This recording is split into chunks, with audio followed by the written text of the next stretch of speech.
everybody. Welcome to the speak.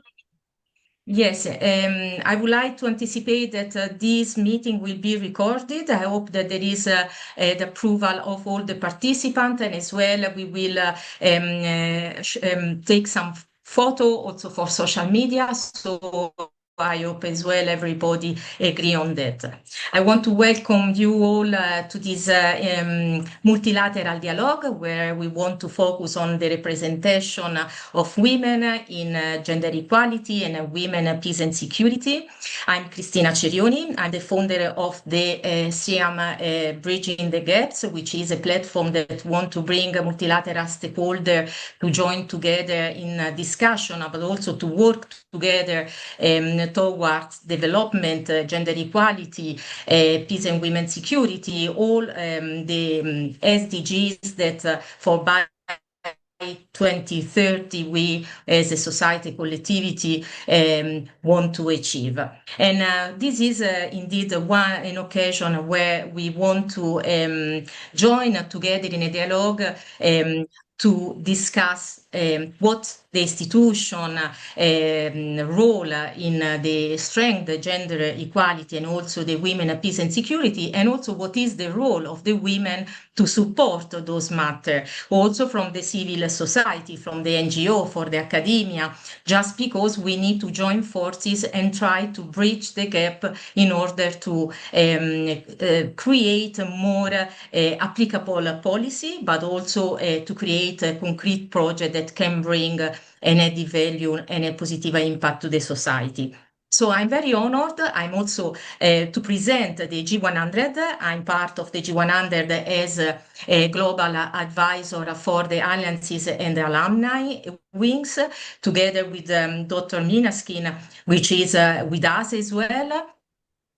Which is the global chair of this wing, where we want to strengthen the partnership with other stakeholders to join this organization founded by Dr. Arbin, to whom I will give the floor now for the presentation of the organization. The floor is to you, Dr. Arbin. Welcome and thank you for being with us today. Namaste, everyone. Thank you so much for this opportunity and the initiative, Soul Sister Cristina. So grateful. Indeed, we need to be involved to evolve new solutions. And this dialogue is a great, precious opportunity to bring institutional stakeholders together with civil society movements and change the narrative, change the game, bring out new actions that are positive in mindset, and bring these movements into the mainstream of society, political life, business, and whatever aspect of economy and society we are in. I'm so grateful that we are today also joined by the G100 Global President 2025, former member of European Parliament from Sweden, Soul Sister Bodil Valero. I know she is in Belém right now attending the COP30, and she soon has a flight to take back to Europe. Still, she is here with us and she will be soon speaking to us as well. This is an important moment in time when we are all struggling with lots of challenges, be it at the climate level, be it at the societal level. However, I also believe that key challenges, key moments of challenges create tipping points when they force us to think of our life and ask us, all people who are in not necessarily leading in public life, to step up into public roles, into public lives. And that is the ask that the G100 has of women today. And this we are doing by bringing eminent role models, empowering role models, relatable role models at the topmost level of society across every possible wing. We have 100 wings that represent 100 different domains. We have practically every country represented, and we are doing this at a level which is not just the topmost, not just the grassroots, but by a model called distributed leadership, where everyone at every level leads to create co-create with our brothers. We also have a denim club. Robert Baker is here today, who's part of the denim club as well. So every chair, as we say, be it a global chair, country chair, has a partner or a male ally. And we chose the word denim because it's the same denim, whoever wears it, creating a symbol of cool and confident and equal conversations in this gender equality journey. And in this journey, we are urging the women who are everywhere, they're leaders everywhere. There is no dearth of talent. However, we need more visibility. Need more voice. And like my soul sister, Patricia Elias, who started this wonderful petition for peace, getting every woman included into the peacemaking processes that are happening everywhere, just gathering everybody together and releasing this sense of the collective consciousness and a certain boldness and confidence that together we can. Together in our middle, we have every possible competency, and with our sisterhood among the women, and with our solidarity with our brothers, we can bridge the gaps. There is no shortage of will. There is no shortage of goodwill. Perhaps we have depended far too long and far too much only on political power, and it is time to energize other sources of power, particularly in civil society, and create these multilateral, multi-platform, omni-channel dialogues so that we can have dialogues plurally in every way, in every moment, in every country, in every platform, so that we are not mere spectators of a world that is passing us by, but active players and participants and co-creators in shaping a world that we wish to see. We have 5 different platforms. This event is in co-creation with the G100 Club of Global Women Leaders, which comprises leaders as Nobel laureates, first ladies, heads of states, members of European Parliament, former members of Parliament, everybody who has been there, who is there, and who wants to be there, and supporting each other with the mentorship that we need and a mindset that together we can. The other platform that is joining us today and enabling this meeting today is the Sheconomy platform, which is a digital first omni-channel platform ensuring that we give space to women-owned businesses. This is a platform where all women-owned businesses, be it in products, be it in services, are provided a free hosting space, completely free, where they can interact with each other freely. We provide the digital tools. But it's not just digital, it is digital first. We ensure through tireless, all kind of different, right now, for example, we are in the middle of 100 days virtual tour of 100 countries. Today was day 51, which means we have already covered 51 countries.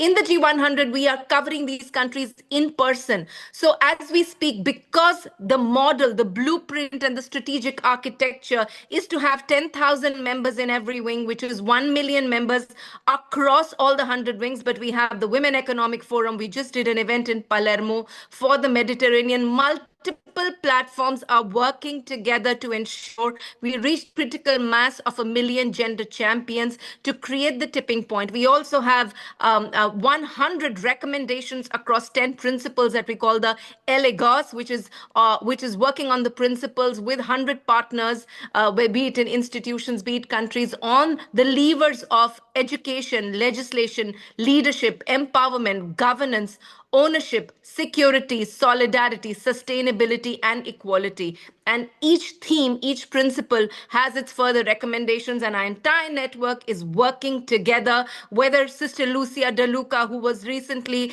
at the Paris Peace Forum, whether Meenakshi Dabral, who is convening diplomatic meetings across Southeast Asia in Singapore. There are many, many sisters across the G100 who, as global chairs or as country chairs, we are having the 16 days of activism, concluding with an event in the French Senate. Sister Patricia is here talking about that. We are doing a lot of stuff, but it is very important that we don't do these in our silos, that we come together in interaction and weaving things together. And this event is an example of what this interaction looks like. I propose that we make this an annual meeting, an annual event, and I will leave it to Sister Christina's leadership to do that. With that, I conclude my address, and I'm eager to learn from everyone else. Thank you, Dr. Arvin. Thank you for the hard work that you do also to improve the humanity. And as a part of the session, I've been in many of the events that has been indeed held, the Italian one, but all around the world. And really, I'm a testimony of the having so many leaders that try really to give back to the society what they have been for many years working in their own personal and profession. So thank you for keeping us as a group and for giving us the opportunity also to engage with each other, to share our knowledge and to partner to really make this impact in the society, like you said, not in silos, but all together. And what is one of your motto, which really resonates us, is all together we strength, all together we rise. So thanks for your contribution and for the opportunity. I will give now the floor to Ana Carla Pereira, the DG Just. Ana Carla is the DG for Gender Equality. And Ana Carla, thank you for being with us. Really appreciate also you have been, I have to say, the first who really accept my invitation and give me also the strength to then try to engage with other leaders from the institution. So we are all keen to understand a little bit and to hear from you. Especially this year, that is a special year, 25 years of the anniversary of the gender equality, including the Beijing Declaration of 2020 and the EU Charter for Fundamental Rights. There is a new roadmap for the 26-2030, where the European Commission wants to strengthen the gender equality topic, also a roadmap for women's rights and a work-life balance. So please, I give you the floor and thank you for your contribution. Thank you very much, and good afternoon to everyone, or good morning wherever you are in the planet. It's really a pleasure to be here to discuss among sisters, as I heard, but I suppose there are also brothers in the group, and give you a bit of a perspective of what is happening at EU level, and from a Commission perspective, because I know that there are other persons representing other EU institutions that will speak later on. I think if you allow me to first say that it's an anniversary year, Cristina, as you mentioned, but it's also a year that brings a lot of challenges, because in the recent past, we have seen how the political discourse has harshened so much and against gender equality and against women's rights. And there are very worrying trends in the EU, and I suppose globally, on questioning the existing gender equality legislation, and actually going back to what seemed to be going down, but the political discourse of sexism and gender stereotypes seems to be in fashion again, and seems to be welcomed in a way, or accepted. And of course, this for us is extremely worrying, because we are truly committed to gender equality. And so to combat that political discourse, the Commission put forward the Roadmap for Women's Rights, which has been recently endorsed by all EU member states and by the EU institutions. And this Roadmap for Women's Rights is really a declaration of principles to uphold women's rights, because we believe these are not anachronic, they are very pertinent in today's global challenges, and certainly to address EU strategic objectives. When we talk, for example, about competitiveness, it is really difficult to talk about competitiveness of firms, of innovation and society at EU level if you don't consider the talents of half of the population. And so this is for us an economic imperative, is to ensure that gender equality is a part of the economic policies. If we don't do that, then we are missing out of almost 3 trillion euros that we could be gaining by having gender equality by 2050. So it is really an economic imperative, as I said, and it would be just dumb if we would not invest in gender equality. The other aspect, of course, is about democracy.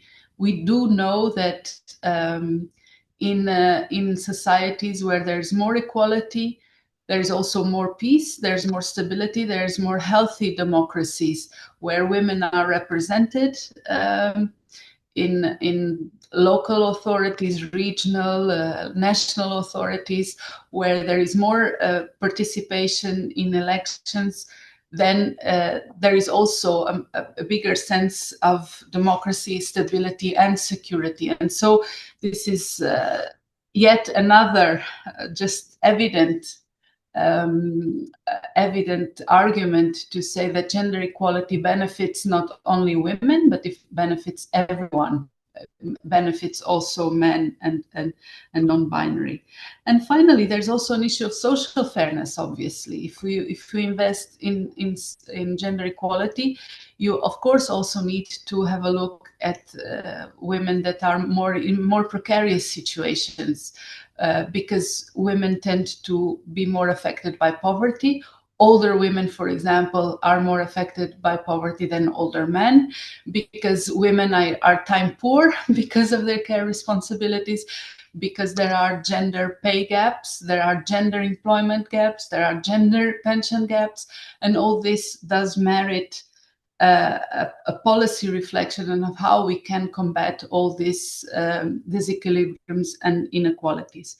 So our roadmap is really an expression of our commitment to fight these issues on a number of areas. There are 8 principles in this roadmap. They stem from combating violence against women and girls to women in health, for example, or education, or women in politics. So it does cover an array of issues. When it comes to peace and security, because I know this is a central point in today's discussion, let me just mention 3 points that I think are important, but certainly not exhaustive for the conversation. The first one is to recognize that in zones of conflict or post-conflict, the incidence of violence against women is even higher than when there is in peace and democratic settings.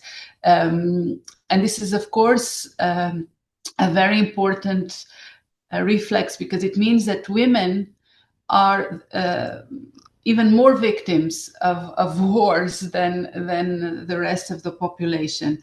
And somehow in a war zone, the perpetrator feels emboldened even to act in a violent manner on women and girls. So this is for us an essential topic of conversation when we talk about women and peace and security. How can we protect women that live in war zones or post-war zones from violence? The second point is obviously the presence of women in decision-making when it comes to defense security policies. It has traditionally been dominated by men. It is an agenda dominated by men, and only by having more women at the seat of power can things change, and can gender equal perspective be injected in security and the defense policies. And the third point I want to mention is that for those women who would like or would be inclined to be, for example, in the military, we are very far away from having, let's say, conditions that are equal for men and women that would like to be in the military. Just take, for example, the equipment. Is the equipment tailored also for female bodies in those contexts? So these are just 3 points that I think are worth discussing in this context. And what we are currently working on, as you said, Cristina, is on a European gender equality strategy for the period 2026-2030. This strategy will reflect in its embryon the principles of the roadmap and really have a programmatic agenda and see what we can do with concrete actions. And obviously the issue of women in peace and security will be part of those considerations. So any thoughts of what can we do concretely in this area at EU level, but not only, I think they're very much welcomed to nourish our reflection. Our paper is scheduled for March, around International Women's Day. So there is still the possibility of nourishing with some good ideas. I leave it at that. And of course, I'm happy to interact later on. Thank you. Thank you, Carla. Thank you also for giving us a perspective also in women, peace and security. Indeed, it is very important to take into consideration the women affected in the local country where they are the carrier, basically, especially in situations where the men usually service the nation, or as well women that are in the leading of policymaker, or as well the soldier, because myself I have been the opportunity to meet women that are soldier, and with the tears in their eyes they were just telling me how difficult it is to be a soldier, just because you are proud of your nation and want to serve your nation, to be a mother as well, and to be a worker. So there is really, like you said, the need to create a support for everybody, also to support, enable them to work at the best, maintaining also all the other responsibility. And as well, like you said, the 8 priorities that the European Union is working on gender equality is very important and very wide. In a sense, is the violence against women that is increasing also nowadays with innovation through hybrid and online event, but as well a subject like disability, where I see that the European Commission is really trying to strengthen the effort to create a more inclusive ecosystem and environment also for any type of category, and giving them the opportunity to really live at the best their personal situation.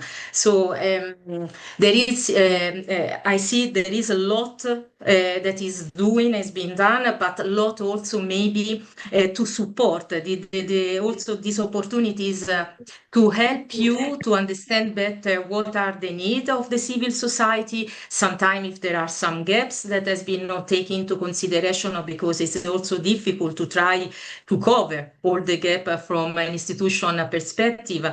And so this is also why we want to engage and ask you, what do you need from our side? How we can contribute, how we can help you to make your role more effective than what it is already. So very grateful for what all you are doing. And beside the European new roadmap, we are also working this year in a new Mediterranean Pact. And with this, indeed, I want to introduce Anna Dorangricchia, which is the project manager of the Mediterranean. So, Anna, welcome. Please, yes, introduce yourself, but also, since it's also a new initiative, we are all very keen to learn what it is about and how we can streamline forces also with Ana Carla Pereira, with Lina Galvez, with all the institution team to make this new pact more effective and useful. Thank you, Anna. And welcome. Thank you very much, Cristina. Thank you for inviting me. I'm Anna Dorangricchia. I'm responsible for gender equality agenda at the Union for Mediterranean, which is an intergovernmental organization of 43 member states, including, of course, the 27 of European Union, plus 4 countries from Balkan areas, Turkey, and 10 MENA countries, Middle East and North Africa. Happy to be here with you and happy to share also the floor to Dr. Lara Scarpitta and with Loredana Teodorosco, because we have been in touch lately for different initiatives. And Lara will be with us, even if online, in 2 days, because the UFM is launching a new initiative, which is called a Regional Network on Climate, Women, Peace and Security. Why we are launching this and which kind of contribution to peace and security this can bring. We are talking about a region where we know it's considered an hotspot for climate change, but is also affected by conflict and post-conflict and social inequalities. So mapping what has been done in the region on women's role as agent of change in climate policies and what is the participation of women in peace processes, we have noticed that climate from one side is not at all, or in very few cases, present in the National Action Plan for Women, Peace and Security. And from the other side, the National Action Plans on climate, they don't take into account the gender lines. So what we are proposing is to create a nexus to work together with the representative of government, meaning ministries of environment and climate and national machinery for women, peace and security, but also with civil societies, organization, with international organization in the region, with think tank, academia and private sector to create a framework where we can bring the climate perspective in the women, peace and security agenda and gender perspective in the climate action national plan. There is no, so far, an established framework for this. So what we have been doing is to develop with the collaboration of UNDP, Arab states, to create a methodological note, a guidance note, both for public institution and civil society to work together. Starting from the assumption of, first of all, we should shift the narrative from the feminization of vulnerability to women being co-creators of public policies. Until when you consider women only as vulnerable group, you are not going to recognize to them any skills, any capacity, any leadership. Second, women organization, but international organizations, civil society, and public authorities, they should recognize that if you want to have a very meaningful gender transformative approach when you talk about public policies on climate and women, peace and security, you have to engage women. You don't need to involve them. You need to engage, which is different, meaning that they need to be at the table, absolutely, and the quota system has helped a lot on this, but at which extent they are participation at the decision-making process is real, which is not exactly the same. Sorry, just to refer to what you were saying about the new Pact for Mediterranean, which is an initiative of the European Commission, the new Director General for MENA, Middle East and North Africa. In the pact, there is a clear reference to gender equality and cross-cutting issues, and the role of women-led organizations is well recognized. But when it comes to security, unfortunately, there is no clear reference to women's role, and we really hope we are committed to cooperate with the European Commission to make possible that in the action plan for the implementation of the new pact, there will be this commitment. For sure, it is included already in the new strategy that we are going to present on 28th of November for the Mediterranean Day in Barcelona, together with the European Commission. Last point I wanted to mention is about the fact that you mentioned at the beginning, all this is possible because we work in partnership. The UFM has been working since years as a convening institution, building the trust with government and with civil society in the region. But still, we need to work in a more structured way when it comes to gender equality and women's rights.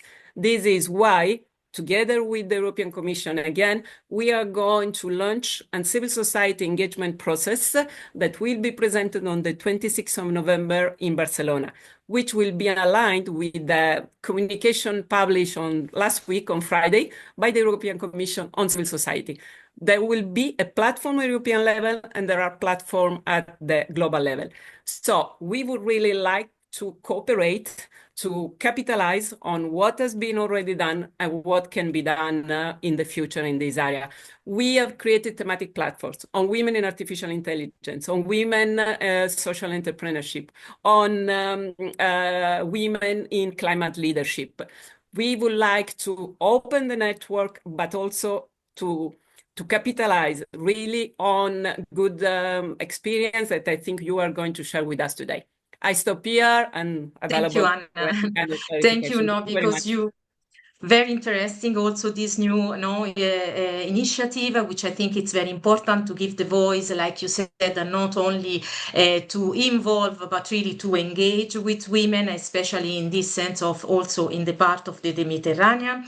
And you just introduced yourself, the contribution of FEM. And with this, I want to introduce, thank you, Anna, for your contribution. And I want to introduce Lina Galvez Munoz, the group, part of the group of Progressive Alliance of Socialists and Democrats at the European Parliament, so member of the European Parliament and also chair of the FEM, the Committee of Women's Rights and Gender Equality. So the floor to you, Lina, also to continue what Anna introduced and to also give us a little bit an overview, what are the challenges, if there are also women involvement in the politic leadership and representation. Thank you for being with us, Lina, as well.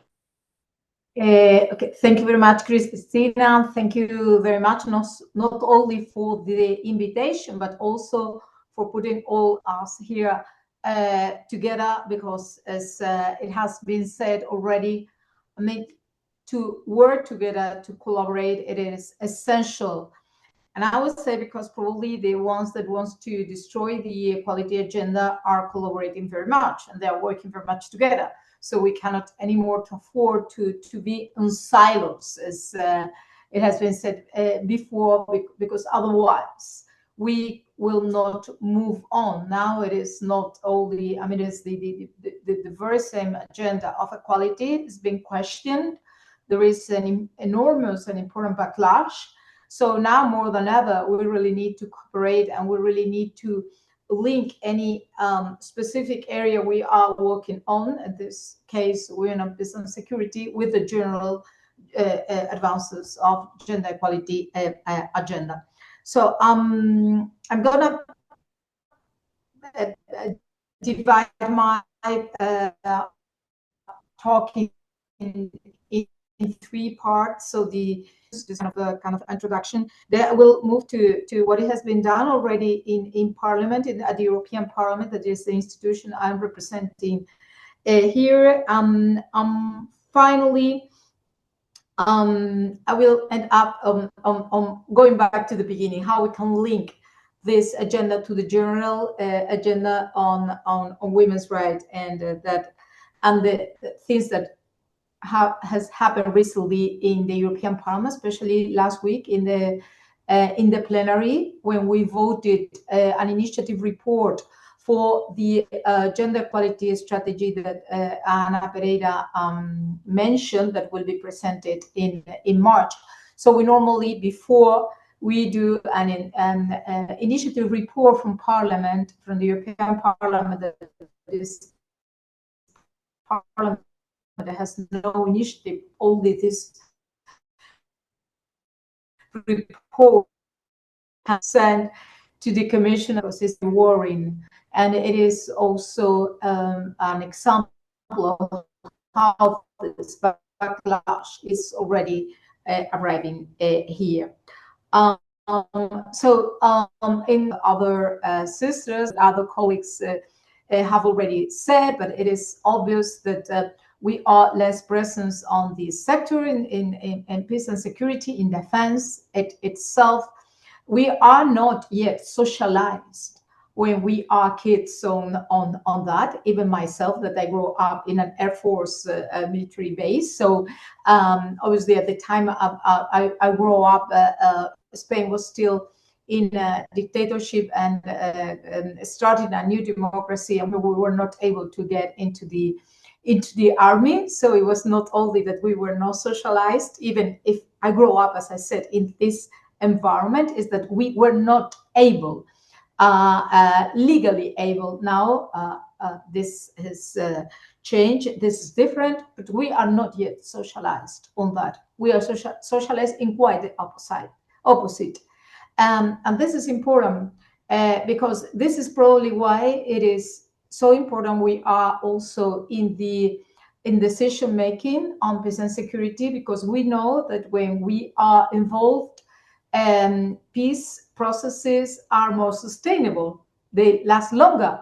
So it is important, but it is also important that we end up with those segregation, with those labor segregation, with this sexual stereotypes, in order we can move in this agenda, in agenda that it is based on solving conflicts and not on creating them.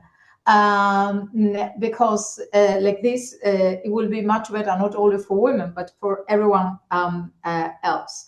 So I will not mention again how not well prepared it is, the sector for working on it. That have been said, uniforms, many things, but also social services, in order to better balance work and life, many different aspects. But also what I wanted to highlight is how important that we are, as I said before, in those decision-making processes, also because in these conflict areas, in war areas, there is a specific violence against women that sometimes is not well treated, or is not well recognized, and the victims are not well treated in a way. We are now discussing already in trialogue, so discussing with the council the new directive on victims' rights directive. And there, for instance, the council does not want to include, not even in the recitals, the right to a safe and legal abortion. That it is terrible, because what we are talking about is that women and girls, victims of rape or war crimes, some of those were sexual crimes and some reproductive crime, just looking for women to get pregnant, women from the enemy side. So to deny the access of a legal, safe abortion to those women, it is unethical, and it is contrary to our values. So this is already happening in Europe, in the European Union, because the Council members say don't want to include that, not in an article, even in a recital, just to mention to you. If those things happen, we are not talking about real democracy, because when women are not really truly participating in decision making, we cannot say we are living in democracy, because we are 10 more million women, and still we are very much underrepresented, our talent, our participation, and so on and so forth. So what we have done, I move to the second part because I don't want to take a longer time than had been said. So what we have done from the European Parliament. So we adopted a resolution in October 2020 on the role of women in the European Union foreign and security policy that said that women made up only 13% of negotiators, in major peace processes from 1992 to 2018. 4% of signatories and only 3% of mediators. So that is that really reflect how far really we are. I will not talk about the European Union Gender Action Plan because Ana Pereira has already mentioned. Just probably to concentrate on what the Parliament has done as well. At the FAM committee, the committee I'm chair, we used the occasion we normally do every March, around 8th of March, we do an interparliamentary meeting, also inviting parliamentarians from national parliaments from the different European Union members, but also associated countries. And this year, on 2025, we decided, a year ago, we decided that will be on defense, security, and peace building. And I have to say it was a real success, because no one has paid.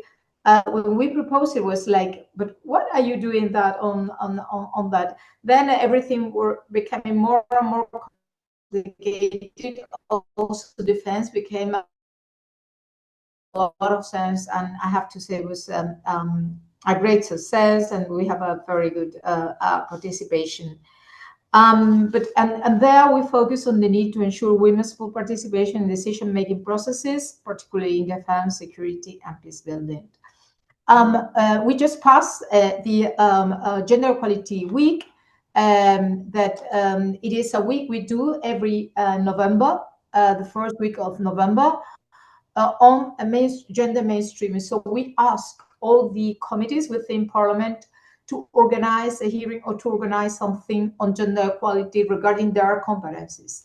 So just to think and to reflect how we or they can move on the gender equality agenda. So not only developing gender equality policies and regulation, but also bringing equality to all policies. And I have to say that we have this year, for the first time, a joint hearing with the new Committee on Defense, the committee, with the FAM committee hearing on the occasion of the anniversary we have this year, the 25th anniversary of the UN Security Council Resolution 1325 on women's peace and security.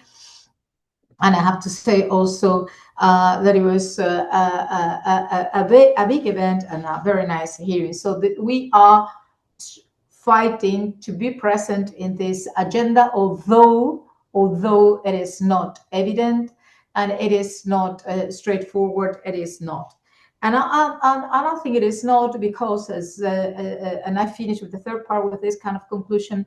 I think it's not, first because it is still seen that this is not something that should preoccupy to women because of this segregation, this different socialization. And also because it is a reflection of real power. We are not still weighted in those high-level real power places, still very much designed by men. But also because the commitment toward gender equality is under attack. And this is the last thing I want to say, and I want to insist on that.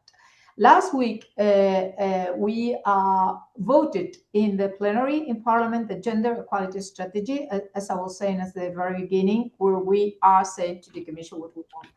Thank God, everything related to gender-based violence, or even the right to safe and legal abortion, or this sexual and reproductive health rights went on.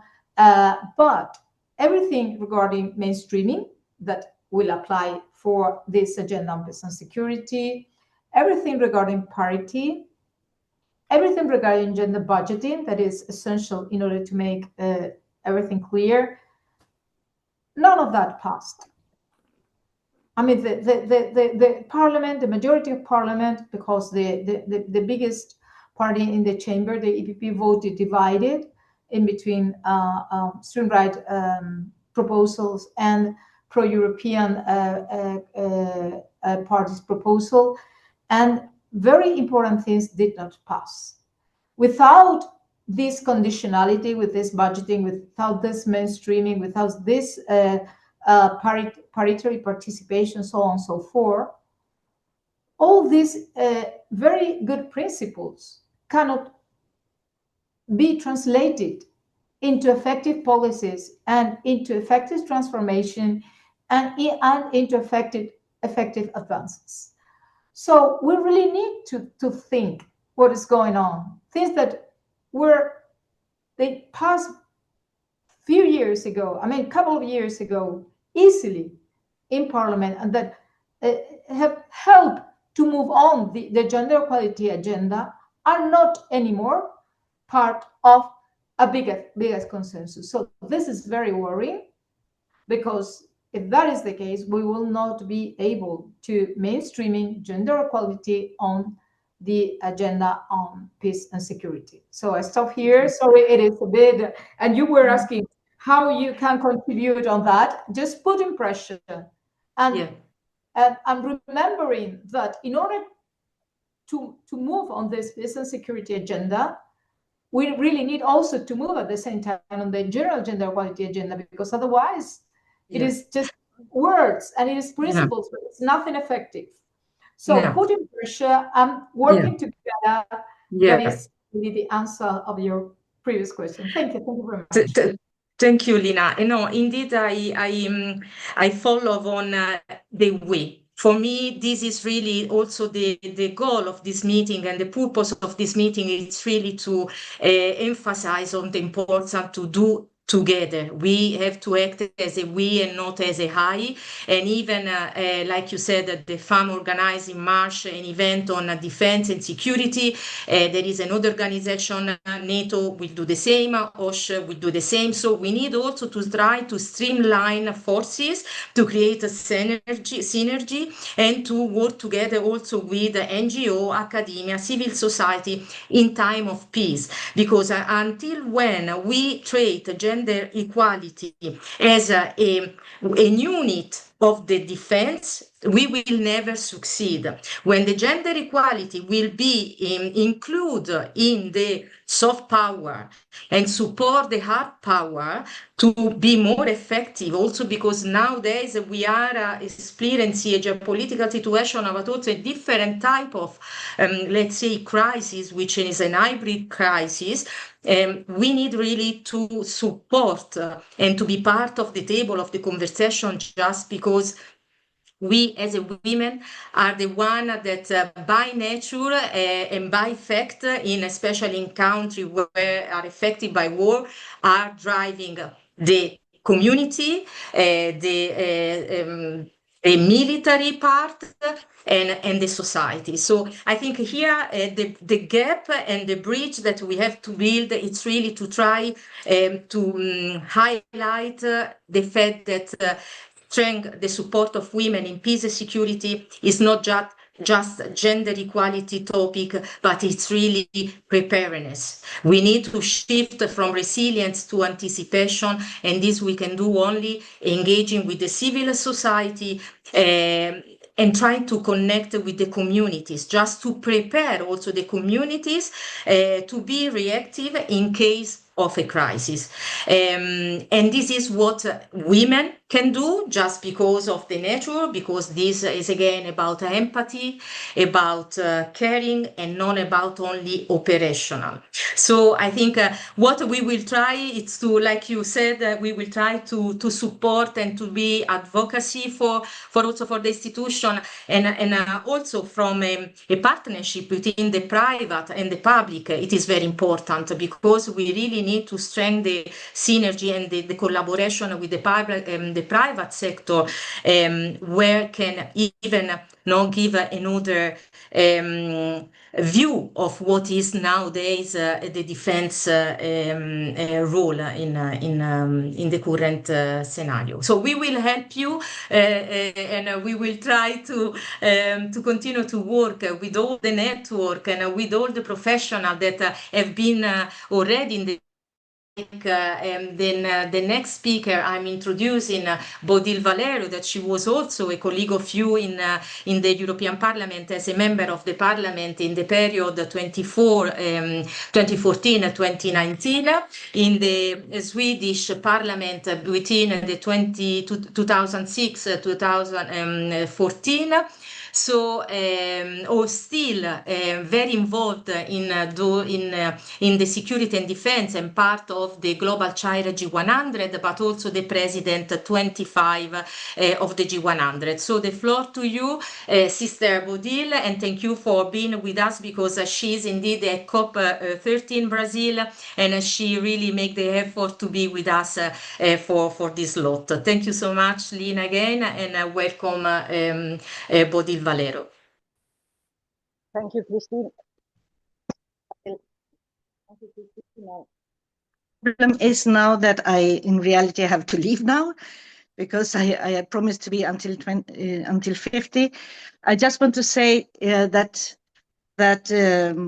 what I hear from the discussion, there is one thing that is really missing, and that is the question about human security. Because we are in a situation in Europe now where we have a lot of wars around us and a lot of conflicts, but this is not the case in the rest of the world. We have a lot of countries with wars, but in the most countries, the threat to women, the threat to humanity is others. And what we do in our wing, in the security and defense wing, we are working with all the threats. We have participants that are coming from military, we have former guerrilla soldiers, we have researchers in defense, etc., and security, but we have also health researchers.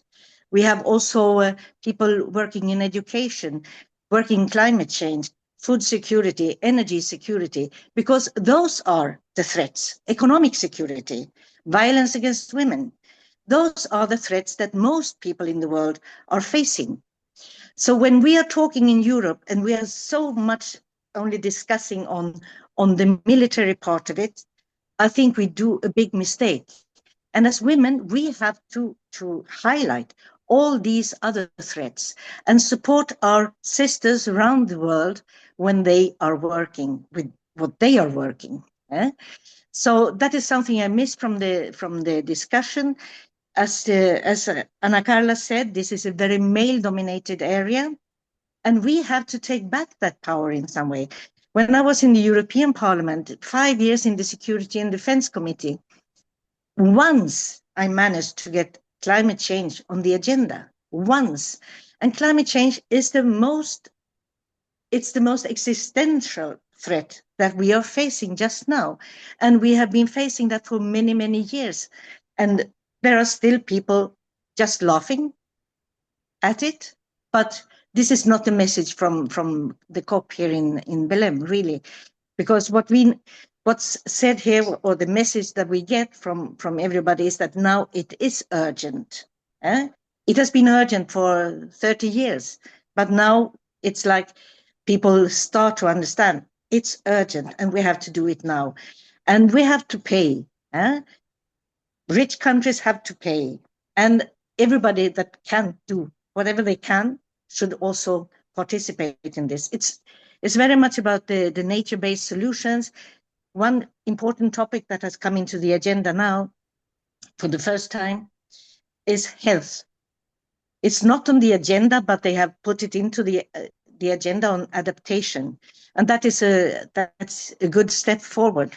So I think things will happen. Next week is when the real negotiations are going on. I've been following mostly the parts on gender and on climate finance. I've made a lot of contacts also with people coming into the G100, the G100 network. And and have a lot of ideas for the next year. But I will take that with Harbin later on. And thank you for inviting me. And now I have to run. Okay. Thank you so much for your time. Really appreciate. And this is indeed a very important topic, the human security that we tend to forget. And like climate change, instead, a very important, also because the impact on climate due the military and the war is incredible. Thank you for being there and for collecting information and input to bring them with us. And I really appreciate that you took the time to be with us. Thank you so much, Bodil, and have a nice flight. Thank you. So with that, we are giving the floor to Patricia Elias, that is as well our Chief of Diplomacy Campaign, and she's also the Global Chair G100 for Government and Ministerial Advocacy, very dedicated to also peace and security. I give you the floor, Patricia, to hear from you the role of women for peace. Thank you, Cristina. Thank you, ladies and gentlemen. We are gathered here between enlightened person when the world is on fire. A global escalation of 78 state-armed conflicts recorded in 2025, the highest number since World War II. The 2025 Global Peace Index reveals a fundamental reshaping of the global order not seen since the Cold War. The war is at an inflection point. The world is at an inflection point as the number of internationalized interstate conflicts have increased 175% since 2010. This is a record. Expenditure on peace building and peacekeeping was just 0.52% of total military spendings in 2025, 0.52%. Across conflict zone, from Sudan, Darfur, Democratic Republic of the Congo, Ukraine, Gaza, Syria, and Myanmar, conflicts are spreading, intensifying, and mutating. War is no longer the exception. It is becoming a global climate where women are not collateral damages, but primary targets. Rape, forced displacement, abduction, enslavement are not incidental, they are tactical weapons of wars. And yet, who speaks of peace? Rarely the man at the negotiation table, rarely the military strategist or the weapon dealers, rarely the headline makers, and rarer still do we hear the voices of women, the first victim of conflicts and the last to be protected. This is the urgency we face today. 24 years ago, the UN Security Council adopted Resolution 1325, the first binding legal instrument to recognize protection, participation, and rights must be central to conflict resolution, peace building, and post-conflict recovery. A groundbreaking acknowledgement that women are not only victims of wars, but powerful agents of peace. Yet today we must ask, what have we done with this promise? I don't want to tell you about what is happening in South Sudan, even rape of children of 5 years old, abduction, Democratic Republic of the Congo, women and girls suffering in conflict zone with impunity, sexual violence persisting at horrifying levels. I have no word to explain. Another zone that is not a war, but is Afghanistan, where is gender apartheid, you have 20 million women silenced. And yet, where is the legal response proportionate to the gravity of the crimes? Where is the Security Council's urgency when the front lines are women's homes, bodies, and futures? The consequent presence of women at the peace negotiation table would allow this peace. My experience when I was in UN Women in Libya, it was a raging war in 2019. We united 40 women with blood between them. The son of this one killed the father of the other. The husband of this one killed the brother of the other. We were very much worried. What would you want to happen after 1 hour? They fell in the arms one of each other, and they decided to do the Libyan Women Peace Building Network. And they worked on peace. They got over the blood. These men are not able to do it. 2, always in Libya, when I was at UN Women, there was many envoy to stop the war, men envoy, and the war was still raging. They sent one woman. Her name was Stephanie Williams. She came for 1 year. She united the war leaders, and we had peace in Libya in 1 year. A woman's envoy, special envoy. Unfortunately, what happened? They retrieved her because she made peace in Libya. But my experience, my testimonial is that women can do peace in the whole world. Plus, studies, data shows that when you have more women in peace building, you have 35% more chances to have a more lasting peace than 15 years. What is the problem? Is underrepresentation. We have less than 10% of peace negotiators that are women. Underfunding, less than 1% of global funding goes for peace building. And there are targeted attacks against women peace builders. What do we want? I want to be practical. I'm a lawyer, but what we have to be practical. We need to implement Security Resolution 1325. I'm asking of all of you ladies today to implement Security Resolution 1325. Plus, the CEDAW committee took General Resolution 40 that says that equality now is 50-50%.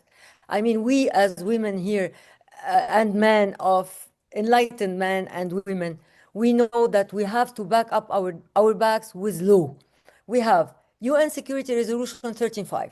We have General Resolution 40 of the CEDAW Committee.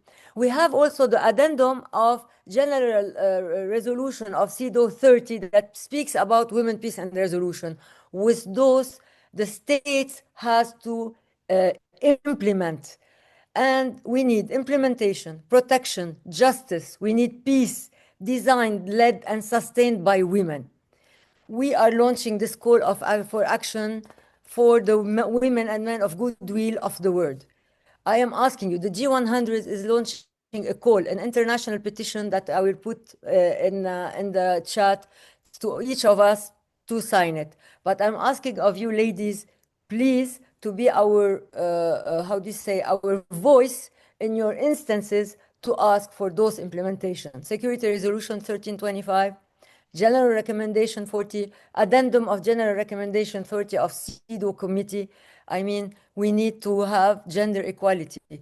Implementing those resolutions would honor the very purpose of law itself, to protect the vulnerable, uphold justice, and secure peace for humanity. Thank you.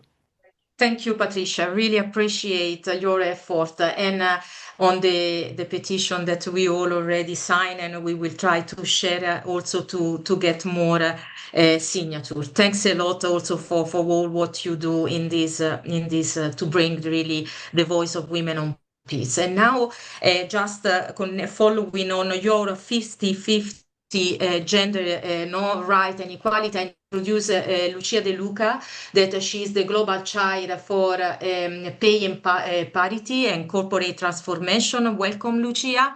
And yes, from your side, please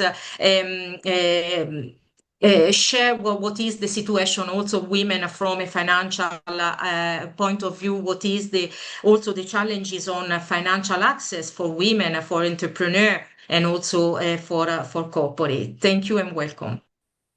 Thank you very much, Cristina, and thanks for the floor, and hello to everybody. So I think I'll bring it back. I mean, I heard amazing project and amazing policies which are being implemented, and thank you again for to the representative of the European institutions, because it's really important that they do repeat the policies and the activities that are put in place. And also looking forward to hearing from OSCE, because I think, you know, people forget. And so it's really important that you repeat, like, thank you very much, MEP Galvez. So I think I'll bring it back very briefly to the main issue and everything. All of this is that there is, like Mary Ann Sigart wrote in her book, there is an issue, which is the authority gap. We know that despite all the efforts, you know, women are are taken less seriously than men, and nobody wants to do it is doing it on purpose, but this happens. So there is and while there is not that much we can do at, you know, a bigger societal level to address this, what we can do is actually activate and work in our own domain, reality, work, or pro bono activities. So I'll bring here two examples of what we are doing. So as a global chair of the pay parity and corporate transformation, we look at discrepancy at pay level, and we intend as pay not only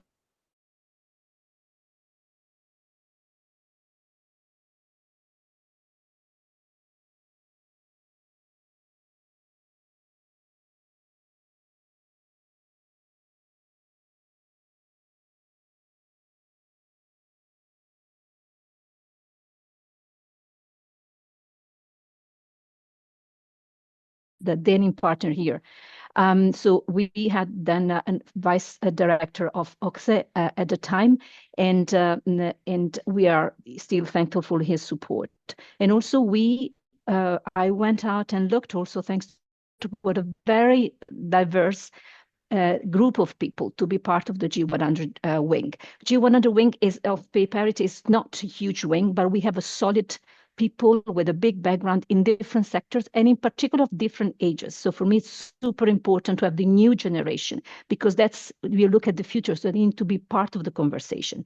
So, and I'm thankful for two members of my wing who are here today, Caron Constant, and yes, and I think there was another member whom has now disappeared, but and Professor Leboua, here it is. So because we support each other, and our role is like very simple. We want to create awareness also among people, among women, and also among men. There's no bad feelings. There's no bad man behind, you know, the HR department saying, I want to pay women less. Unfortunately, there are ways of working. There are stereotypes, but that, you know, just get into the mood and to the way of working. So what we do is create awareness in small circle. We don't have the power still to activate a big level, but we are creating this in small circle. We are bringing positive examples, and we're working within companies. And that's why we have decided, actually at our last meeting, that in September 2026, 18th of September, we want to organize a meeting at the European Parliament, and we will be reaching out to Ms. Galvez as, you know, chair of the CEAMM committee, because it's 18th of September is International Day of Pay Parity, but is also next year is an important day, because we have the directive on transparency, which actually is kicking in, and as well as the directive on a representation of women in boards of listed companies. So there are big deadlines coming in. So we want to take stock about this. We have a couple of ideas, but I am sure that maybe reaching out to our partners, not only to the European Parliament, but also to other institutions, we can create a solid project and program for next year and work towards that with a couple of webinars. Also, I mean, we do work not only in the corporate sector, but also in the multilateralism sectors. You know, with Dr. Arbin, we went to Paris Peace Forums 2 years ago, this year again with the delegation. Because it's important, because indeed, you know, Cristina, is not only disparity. Usually we work in silos. So we say, okay, what are the disparity in the pay sector? What are the disparity here? What are the disparity there? But at the very end is that the authority gap kicks in. So the reason why we pay women less is the same reason why we don't include women in in diplomacy talks. So what we are going to do then, as part of a new project which I'm launching ahead, we have put forward a request for a side event at the Munich Security Conference, which is one of the biggest and most male-dominated conference in the world, with the support of the European Parliament in Germany. So we are waiting for the approval, which is very tough to be approved, but the idea there is really to discuss about what everybody's discussing, which is AI, and reframe AI and see what are the geopolitical implications for AI. And by doing so, we go back to what we said before. We will have an equal representation of women and men. We will have an equal representation of seasoned leaders and new generation of leaders. So those principles, which I said at the beginning, for me apply to all the work I'm doing. So that's the work that we will do with AHEAD and hopefully G100 as well at the Munich Security Conference. So my time came to an end, but I want to just repeat that there are a couple of things which are very important principle. First of all, bring men along. Again, I never received a no when I will reach out to a denim partner, to a man, and I think it's really important that we do this and we remind them, but also bring a lot of women, because there is a big, issues also with women there. Bring the young generation, never forget. And when they tell you, oh, I can't find an expert, well, you can always find an expert. If you have an issue, come to me, because I find experts of all ages, of all regions, in everywhere. So we need to remember this, but also be present. We need to be at those tables, at those seats. We need to take the floor and we need to speak up. And that's why as well, we are launching also project, as you know, with the wing, but also again with the project AHEAD at the World Economic Forum Davos Week in January 2026. We need to be there. We need to show up. We need to speak. Thank you. And little Thank by you, little, Lucia. we can do events. Thank you, Lucia, also for introducing indeed important topic like technologies. They know also how the geopolitical implication, the technology and the women role in those new area, but as well bringing the men into the conversation, because here it is not just having the women and the other side, the men, is just to work together. We need to complement each other and we need to just have the opportunity to be welcome in the discussion and to support them. And with this, we will give the floor to a technology expert, which is the Executive Vice President of Capgemini and also part of the G100 within the technology and technology and humanity wing, so apologies, is Cara Antoni. Cara, thank you for joining this meeting, and it's very important to have also your perspective, especially to have your insight. What should be the new model of governance in this changing environment, especially in innovation ecosystem that we are now. Thank you.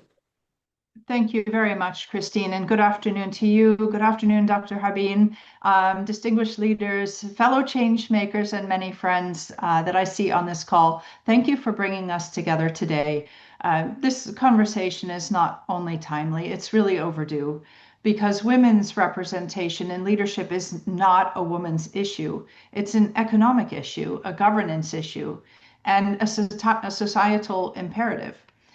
There are three things that I see happening across the corporate domain that connects us with entrepreneurs, and I want to just walk quickly through those three observations. The first is the reality, and that is that opportunities are not equally distributed. I want to begin with a truth that I've lived many times. The talent is equally distributed, but opportunities are not. I've spent my career of the last 30 or more years now in technology. It's a sector that is innovative at its core, yet at times it's surprisingly traditional in its decision-making and in its representation. Women are still too often filtered out by what I would call invisible rules. There's legacy thinking, narrow definitions of what leadership looks like. Earlier in my own career, I once stood in a boardroom where I was the only woman, and it's not the only time that that has happened, the only voice representing half of the world's population. And I remember thinking, if I don't speak, no one else here will speak for us, will speak for women.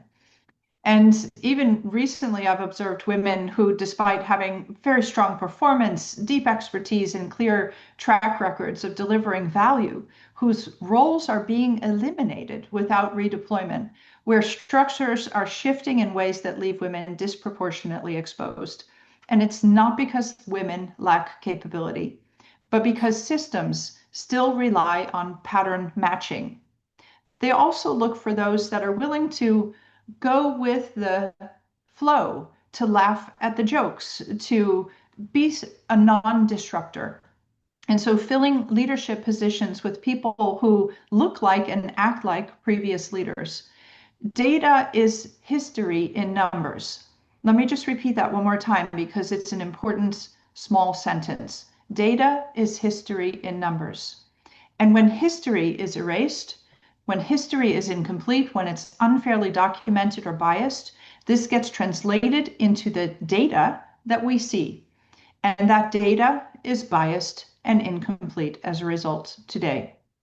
Women are still judged on proven experiences. This is a perception because men are advanced on perceived potential. So it's not a pipeline problem, it is an investment problem. The second observation that I see is that the business case is very clear, but the investment gap remains. The irony is that we already know that the benefits are of diverse gender leadership, that in every study, whether it's in the UN, the World Bank, in industry research, we see the same results. Diversity drives innovation and homogeneity drives stagnation. This is especially true in tech and in innovation, where algorithms are deciding who gets a loan, who gets healthcare, who gets a job interview, where AI shapes the future of our economies and our democracies. We cannot afford to have only one gender coding and designing that future. Yet, corporate majority male, particularly those that I am on. Tech leadership remains majority male, and investment in female board candidates remains significantly lower. We see that investments in women, and particularly in women of color, are on average about 2%. And if you're a person of color, even lower. Entrepreneurial work that I have done through Women in Tech and Easy, supporting emerging startups and young innovators, has shown me something really important. That when women are given visibility, sponsorship, and investment, they don't just succeed, they lift entire systems with them. But intention is not enough. We need the structural change. And that brings me to my third observation in terms of bridging the gaps and what must change right now. So allow me to name 3 systemic gaps that I see that institutions and corporations must urgently address. The first is the sponsorship gap. Women receive mentorship. Men receive sponsorship. These two are not the same. I've had wonderful mentors, but the moments that changed my career came from sponsors who said my name in rooms that I was not in yet. And we need many more of those. There's a transparency gap, number 2. Succession plans and board selection processes are often opaque and they're determined in hidden processes or networks.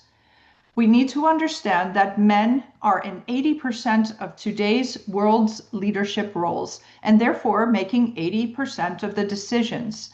If men and women do not mix their networks, women will not be on the radar and they will not be seen and they will not be selected for those next positions. If you cannot see the pipeline, you cannot fix the pipeline. And the third observation is the accountability gap.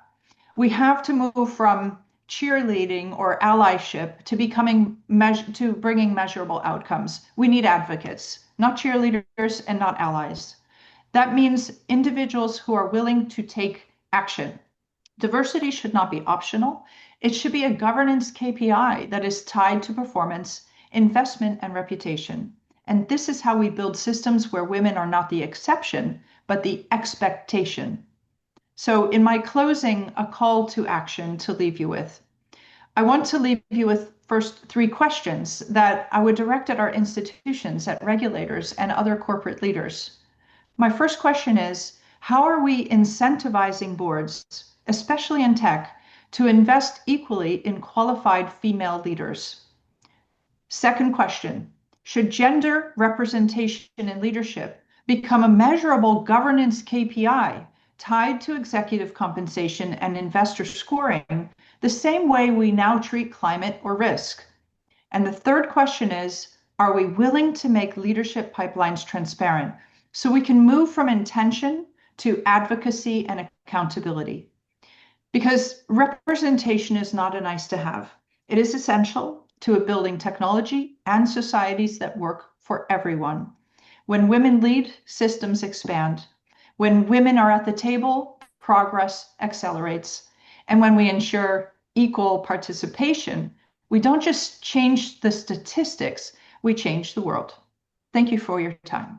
Thank you very much, Cara. Really appreciate your intervention. And indeed, women should not be an exception, but an expectation. So it's with this that I would like really to give the floor to someone who is an ally for us. Is Robert Bakker.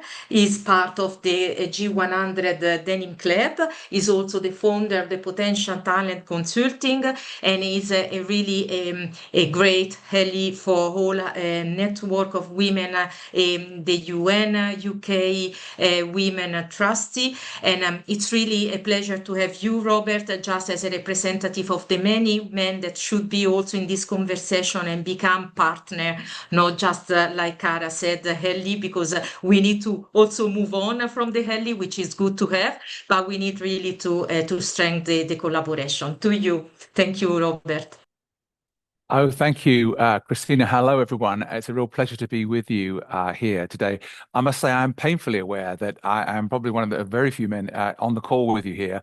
But my life's work is about getting men engaged in gender equality, and particularly men in corporations, where I come from, really. So I'm working a lot in the sort of private sector company corporation environment, trying to persuade leaders that, especially who are often men, of course, that they should be embracing gender equality because it's good for business, it's good for everybody, basically. And of course, actually, gender equality is good for men too. And one of the key things that I stress is the benefits that I've seen as being able to basically embrace the full opportunity that gender equality gives me as well. So as I said, I'm working more in the corporate sector with large multinational companies in Europe to improve the workplace culture and to work the environment for women, and also women's representation in leadership that was mentioned, which is critical. And there's a lot of work going on now, perhaps more than there's ever been before, because there's been a recognition that if we don't engage men, who really are sort of 80% of the leaders in the corporate world and 60% of the line managers, if we don't get them engaged in this whole initiative to level the playing field for women, then progress is going to be much slower. And already, we're coming into a time, as you know, where we've got pushback, where we've got other blockages and challenges that are making life difficult. I'm pleased to say that many companies in Europe still want to make progress on inclusion because they believe it's good for business as well as it's the right and fair thing to do. So what I'm doing is working on sort of what we've typically called allyship, which is getting men to be supportive of women in the workplace. I actually prefer to term this partnership because I think it is actually a partnership of equals. And as I said earlier, gender equality is not a women's issue alone. It's an issue for men too, and it's good for us. So when I speak about allyship and partnership, I'm talking about the benefits for men as well as the benefits for women. Having said that, of course, there's a recognition of that the system currently is stacked in the favor of men. And that's why I talk about leveling the playing field. And actually what we've got to see is much greater progress there, I think, because when I look around, I don't see enough organizations with sufficient women in the workplace, as women at the top of the workplace, for example, women in leadership. And I think there's more work that we can do there. What I ask men to do, basically to support this, number one is really to use the positions of power and privilege that we have to basically make a difference, to open doors, to level that playing field.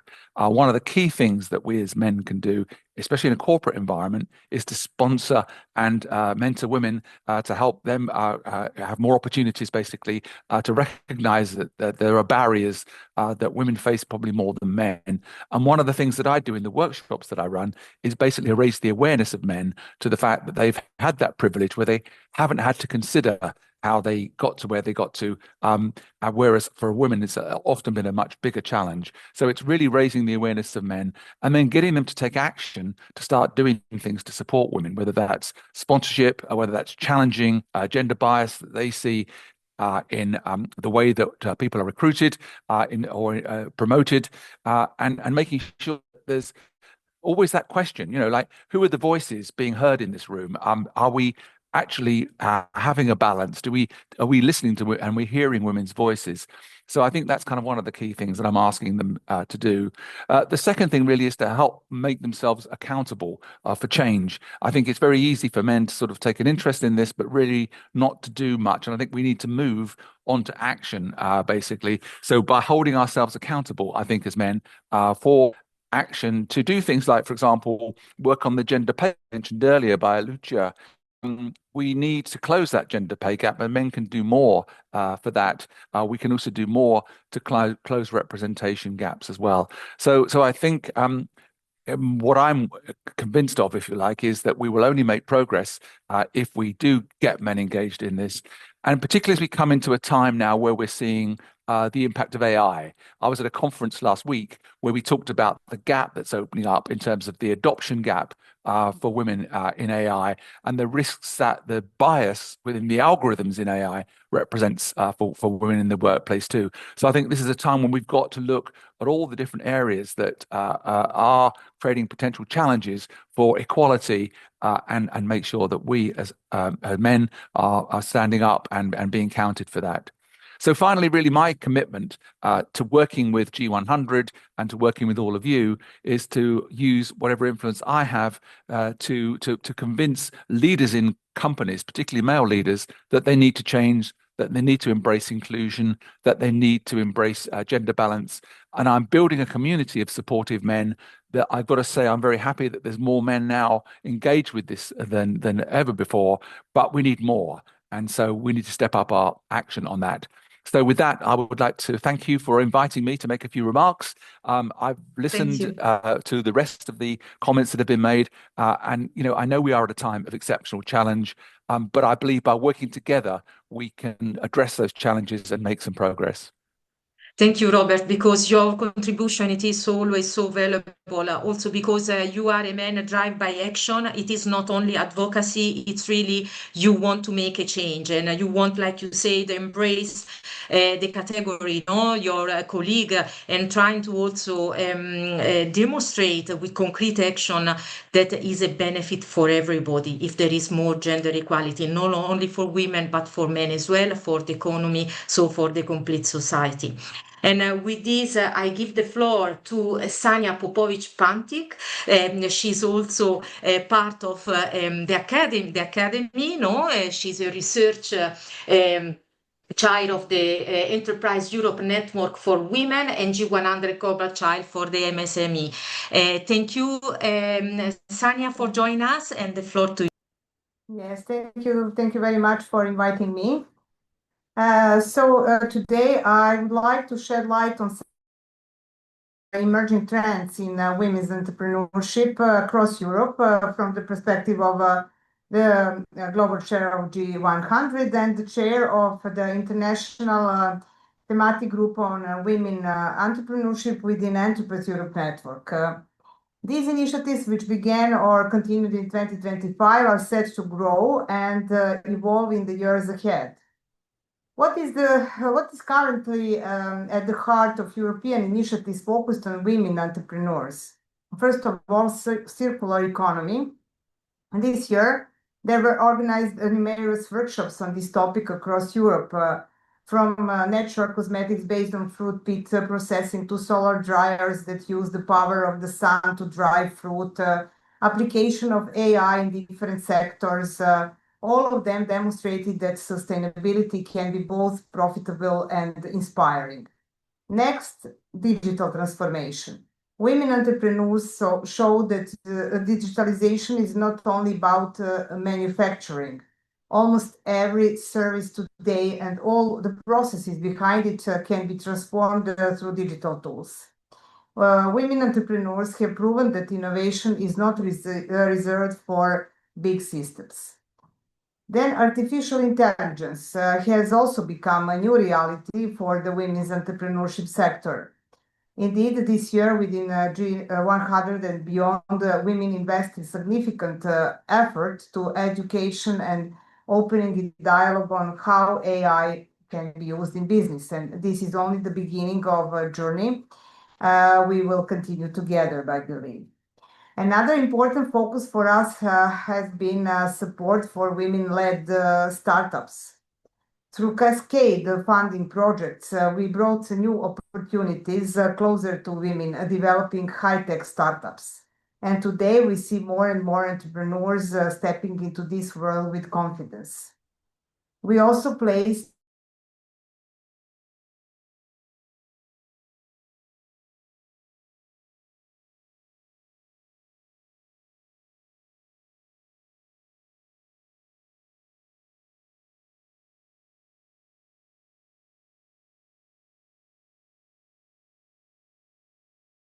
intergenerational cooperation.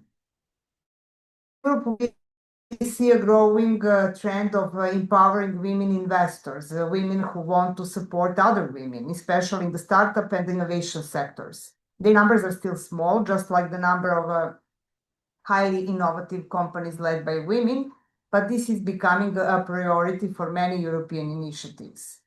And finally, within several EU projects, we worked on a set of important recommendations for strengthening women's entrepreneurship in Europe.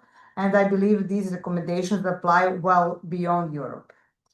For example, the first one, it's always about access to finance, of course, in the first place. Then we need to strengthen institutional programs that build skills, offer mentoring, and provide long-term support. We must ensure better balance between business and family life because no women should have to choose between opportunity and responsibility. We must promote women's employment in sectors traditionally seen as male. We need to strengthen networks and associations of women entrepreneurs because collaboration is one of the strongest drivers of growth.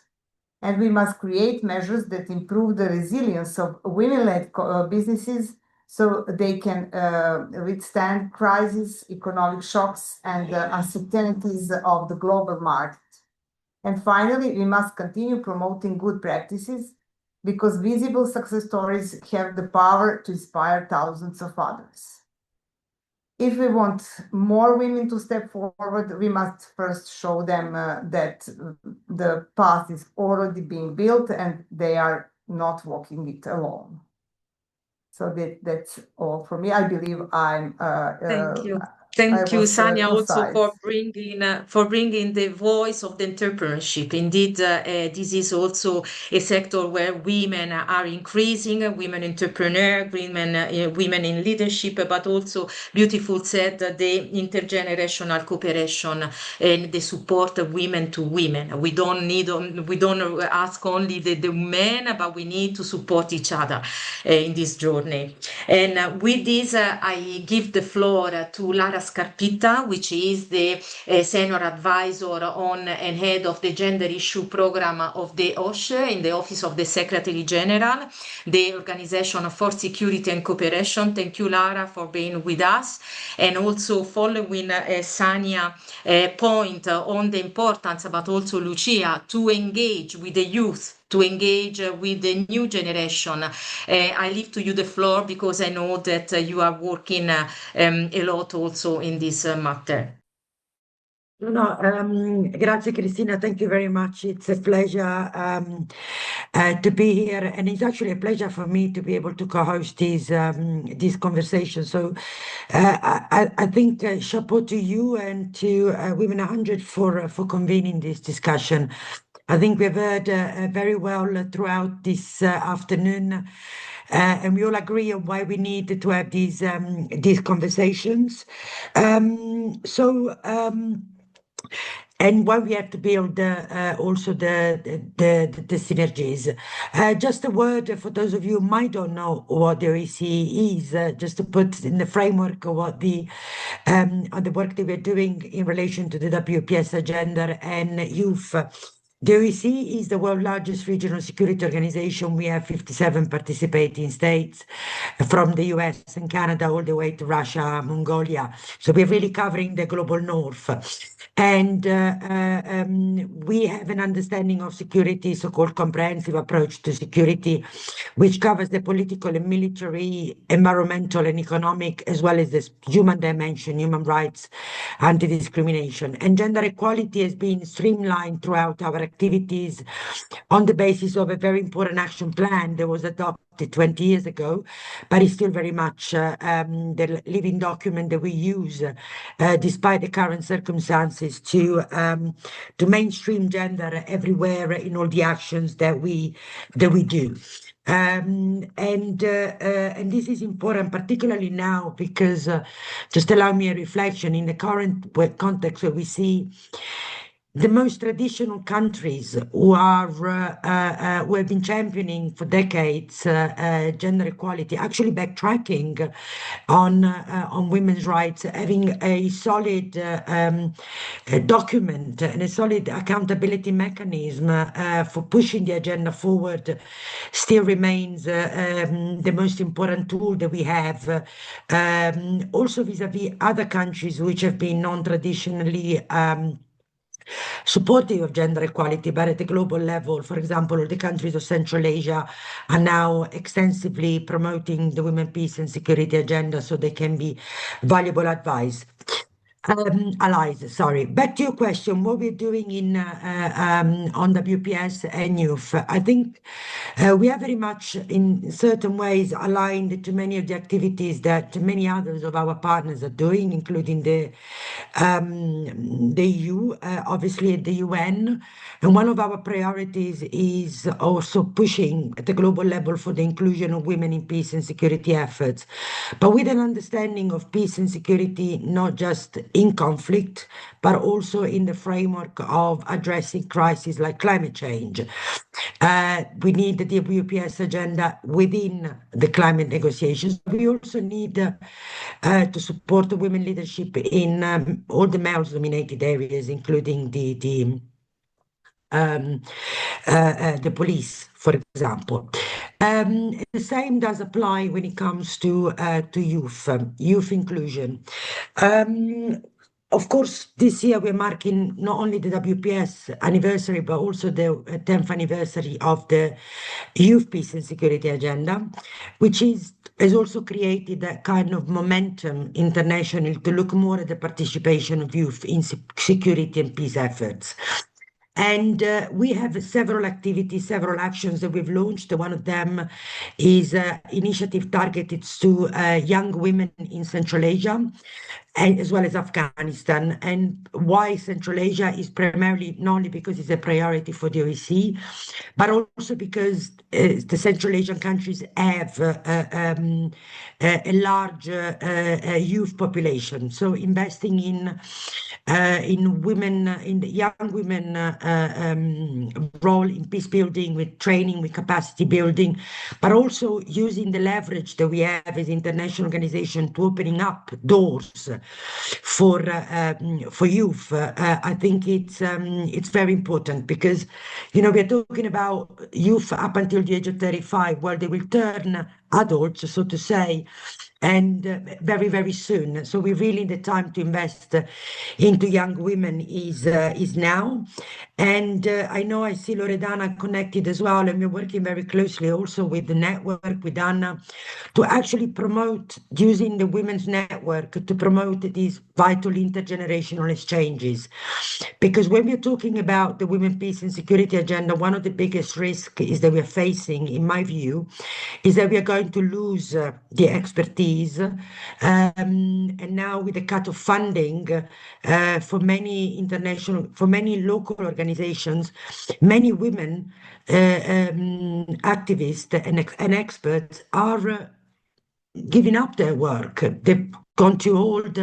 They're choosing other paths. So we need to also leverage the networks that we have to share for intergenerational exchanges. But investing today in the youth, linking them, for example, to technology, to artificial intelligence discussions, to climate change, climate activists are mostly youth, is extremely important. But another final point that I want to make, because I'm trying to be concise, even if I was given 10 minutes, but I'm conscious of the delay that we have, is that, and it was touched upon, investing in men. And we are working a lot on engaging men for gender equality. And I think it's important to have men champions of gender equality.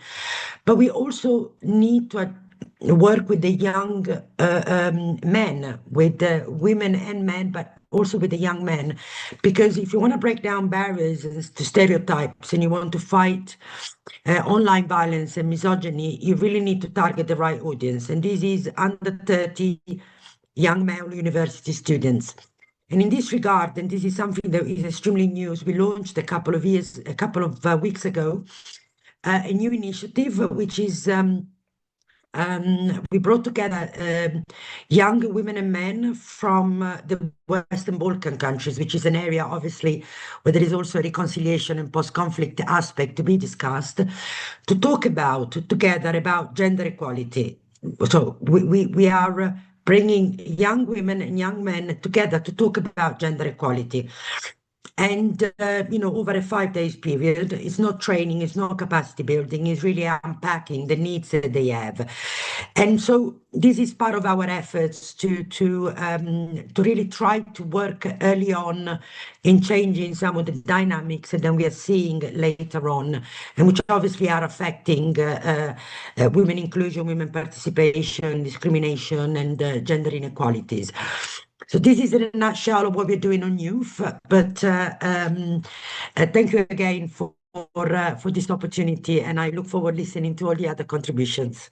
Thank you. Thank you so much, Lara. I really appreciate what you are doing indeed for the youth, and as well what you are doing for this intergenerational cooperation with young women, but also young men, so with the student, because like you said, this is a process, and we need to invest even more on the youth because it will become a natural change. And with this, I give the floor to Diana De Vivo, which is the team leader, Women, Peace and Security of the Human Security Session Political Affairs of the Division Headquarters of NATO. Thank you, Diana, for being with us. And as well, we all today during this meeting, we spoke a lot about what is the role of women on to support the peace and security, but also of human security itself, not only women and not only the per se, the gender equality aspect, but all the aspect of the human security. To you the floor for some more insight from NATO. Thank you so much, Cristina. I'm very happy to be here and to see so many familiar faces around the table today, but also so not many familiar faces. It's great that you put together this dialogue, also including the private sector, because they're very much more a critical part of this conversation today, at least from a NATO perspective, but not only, as I understood from many of you.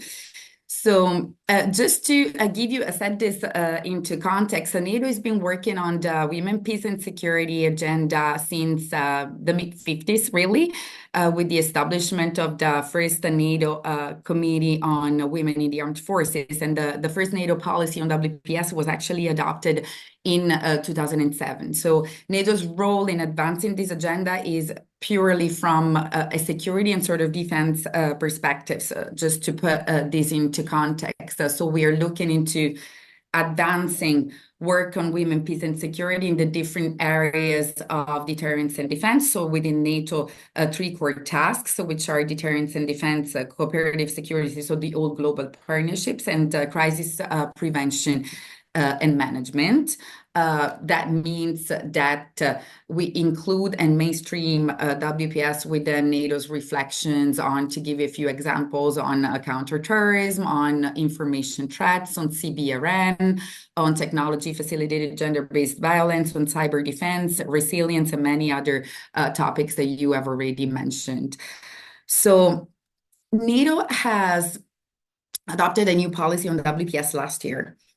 So at the Washington summit, which was agreed by NATO member states, NATO heads of state and government. And the new policy takes really into account the new security environment in which NATO is operating, which, of course, you all know has become much more complex and is always very ever evolving. And it commits NATO to advance WPS in the areas actually that I've just mentioned, but to include addressing technology-facilitated gender-based violence, the impact of emerging and disruptive technologies, hence why the private sector is so critical to this dialogue.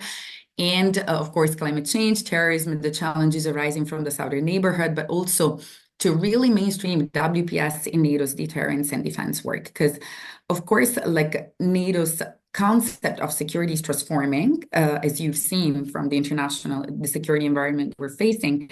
And what nations and allies are emphasizing here in NATO is to strengthen NATO's deterrence and defense, warfighting readiness, and the operational effectiveness. So now we're looking at putting emphasis on WPS as actually a core element of this transformation. So very much what you mentioned, Cristina, at the beginning it's not a new way, it's a way to look at WPS to enhance our preparedness and societal resilience as a whole. So not projecting WPS as only a value-based agenda, but very much linking into the really operational outcomes that this agenda will enable actually us to achieve.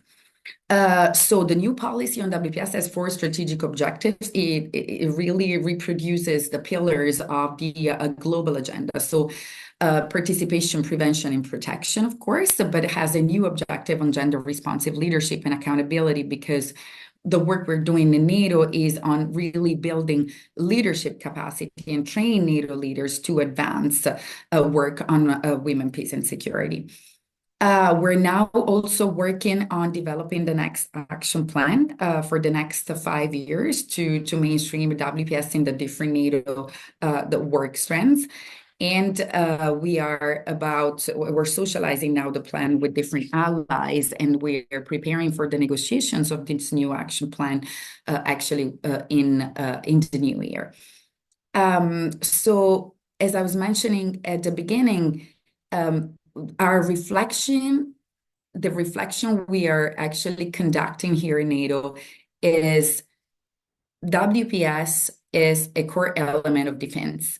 And we need more case studies. We need more good practices from any allies, also from the defense industry, to really help us sort of build the narrative which is not the natural place of birth of this agenda, as we all know, but we need to look at as actually was being said also before, and the new challenges that will affect gender equality actually in the future. In defense and security, much of those challenges are arising from the defense and security environment, but also from the technology actually environment as well. And as technology is becoming an enabler of security and defense currently, but also much more in the future, it will pretty much define the way warfare is conducted. We need to make this reflection right now.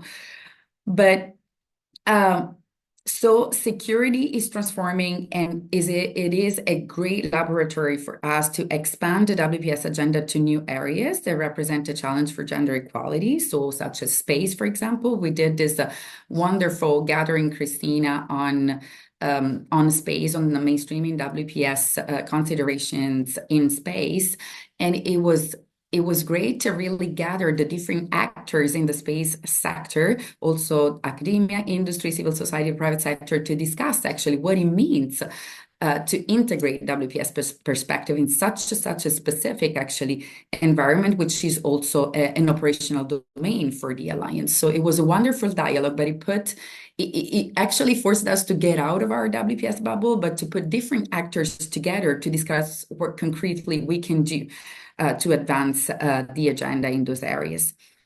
And this is my reflection number one. Getting out of the WPS bubble is actually critical to really explore new ways in which we have to look at this agenda in the future, and that are actually critical for us to advance work on WPS.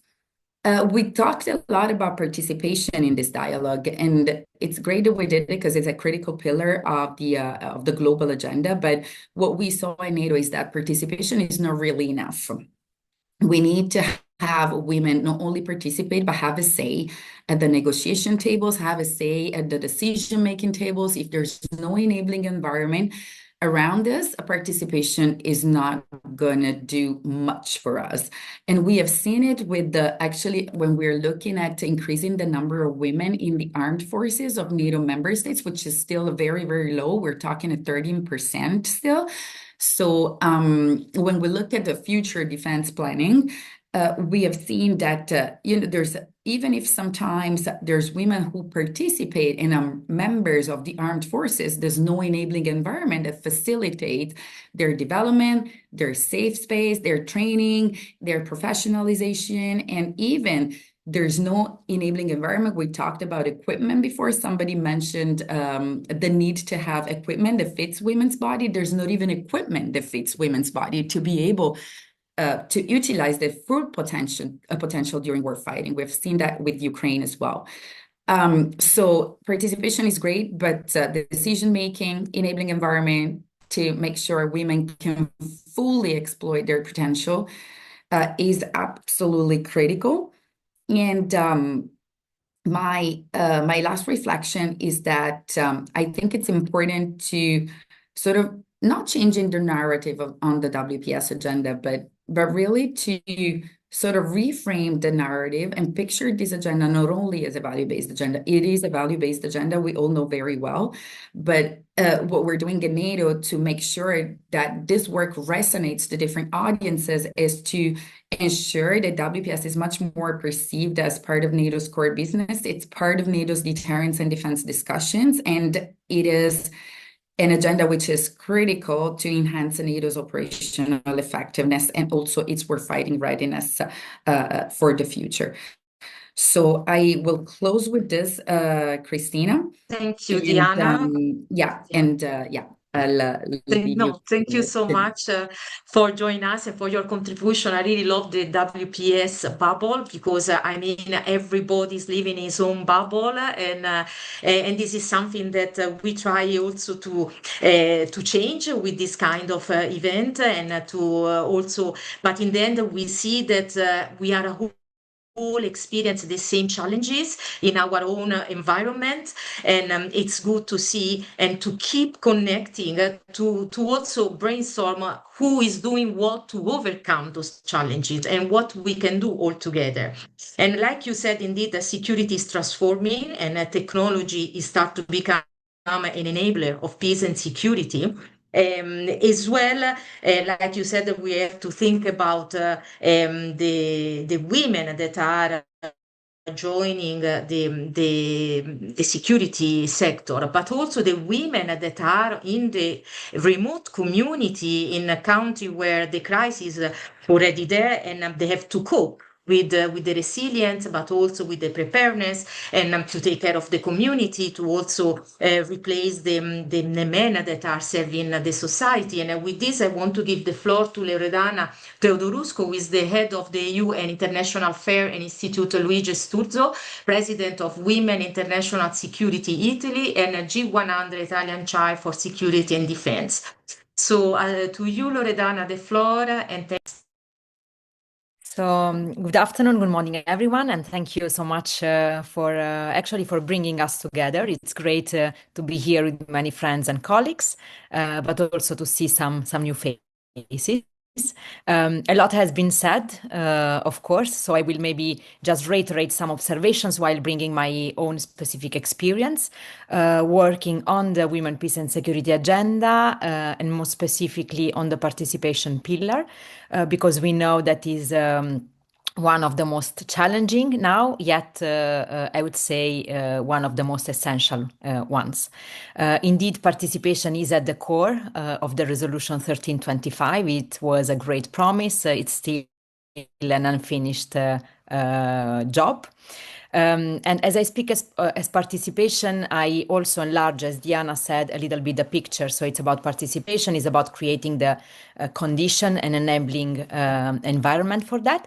But it's also for me about recognition. So we know that while there are not so many women at formal tables, at the same time, we know that there are many women working more at grassroots level within our societies, bridging, divided communities, keeping alive dialogues in times of polarization, creating the premises for peace and security. Which is essential, because what we are doing now is just reacting when conflicts are already there or when crises are already there, while we know that we should invest more in, first of all, in prevention, and then we should invest more in creating the peace. So it's not enough to have just a deal. It's really important to work at different levels of society. So what the women mediators I'm working with are, teaching us is that mediation, diplomacy, peace, security are a more, have a more holistic definition. So it's really important to do and to work at different levels and to bring together those different actors. So again, looking at the Women, Peace and Security agenda, we know that this year we are celebrating the 25th anniversary, which gives us a little bit the opportunity to look back and reflect on what has been done and what needs still to be done.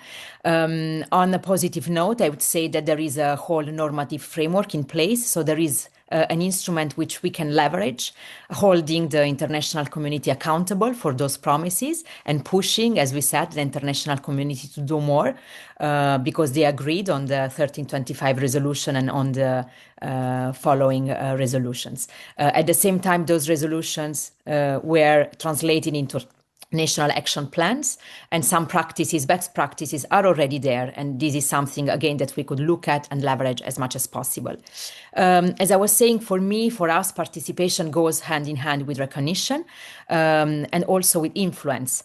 So, for instance, what women mediators I'm working with are often telling me is that they don't just want to sit at the table, they want to shape that table. So they want to influence and shape the way those tables, those processes are put in place, putting on the agenda priorities and reflecting their own perspective. So it's important not just to have, women there as a tokenistic participation, but it's really important to ensure that they have a say and they can really bring their own insights and perspectives.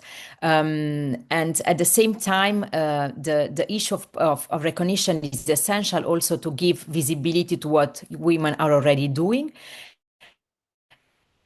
and allowing the different actors to support what women are doing in very difficult circumstances, which again is essential. I have many examples. I'm working with many extraordinary women all over the world. In Libya, in Lebanon, for instance. Lebanon is a country which still has to reconcile with its past. There is a huge need to recreate trust across the sectarian divides, and our mediator, Lea Barudi is exactly doing this, preventing further violence, further radicalization. So in the end, preventing, further violence and conflicts. Same for other mediators in Cyprus, where women are gathering together from the two sides of the island, despite the process which is stalled. And so in a way, they are keeping alive the possibility of peace and dialogue, despite the difficult circumstances. So this kind of mediation represents a different way of doing diplomacy, with empathy, with trust, building on relationships, creating the space for dialogue. And what networks of women mediators are doing, or more generally speaking, networks led by women, is exactly this: bringing women together, creating a space where women can learn from each other, can support each other, giving the visibility and maybe sometimes also the access to stakeholders. So ensuring that these women can influence the different processes. They are creating a space also where the new generations of mediators, of peace builders, can flourish, can learn from others. There is this intergenerational dialogue. Lara Scarpita was mentioning that, because we are working a lot promoting networks as a strategic tool to implement the Women, Peace and Security agenda. And actually, we wrote a paper on that, which will be soon published. And in a way, these networks are creating an alternative to the context in which we are living, characterized by this huge focus on hard security, on militarization. So they are telling us that security and peace can be achieved also in different ways, leveraging the work done by women mediators, and again, also leveraging those spaces, those networks, bringing women together. So going to my final remarks, because I know that we are already a little bit late.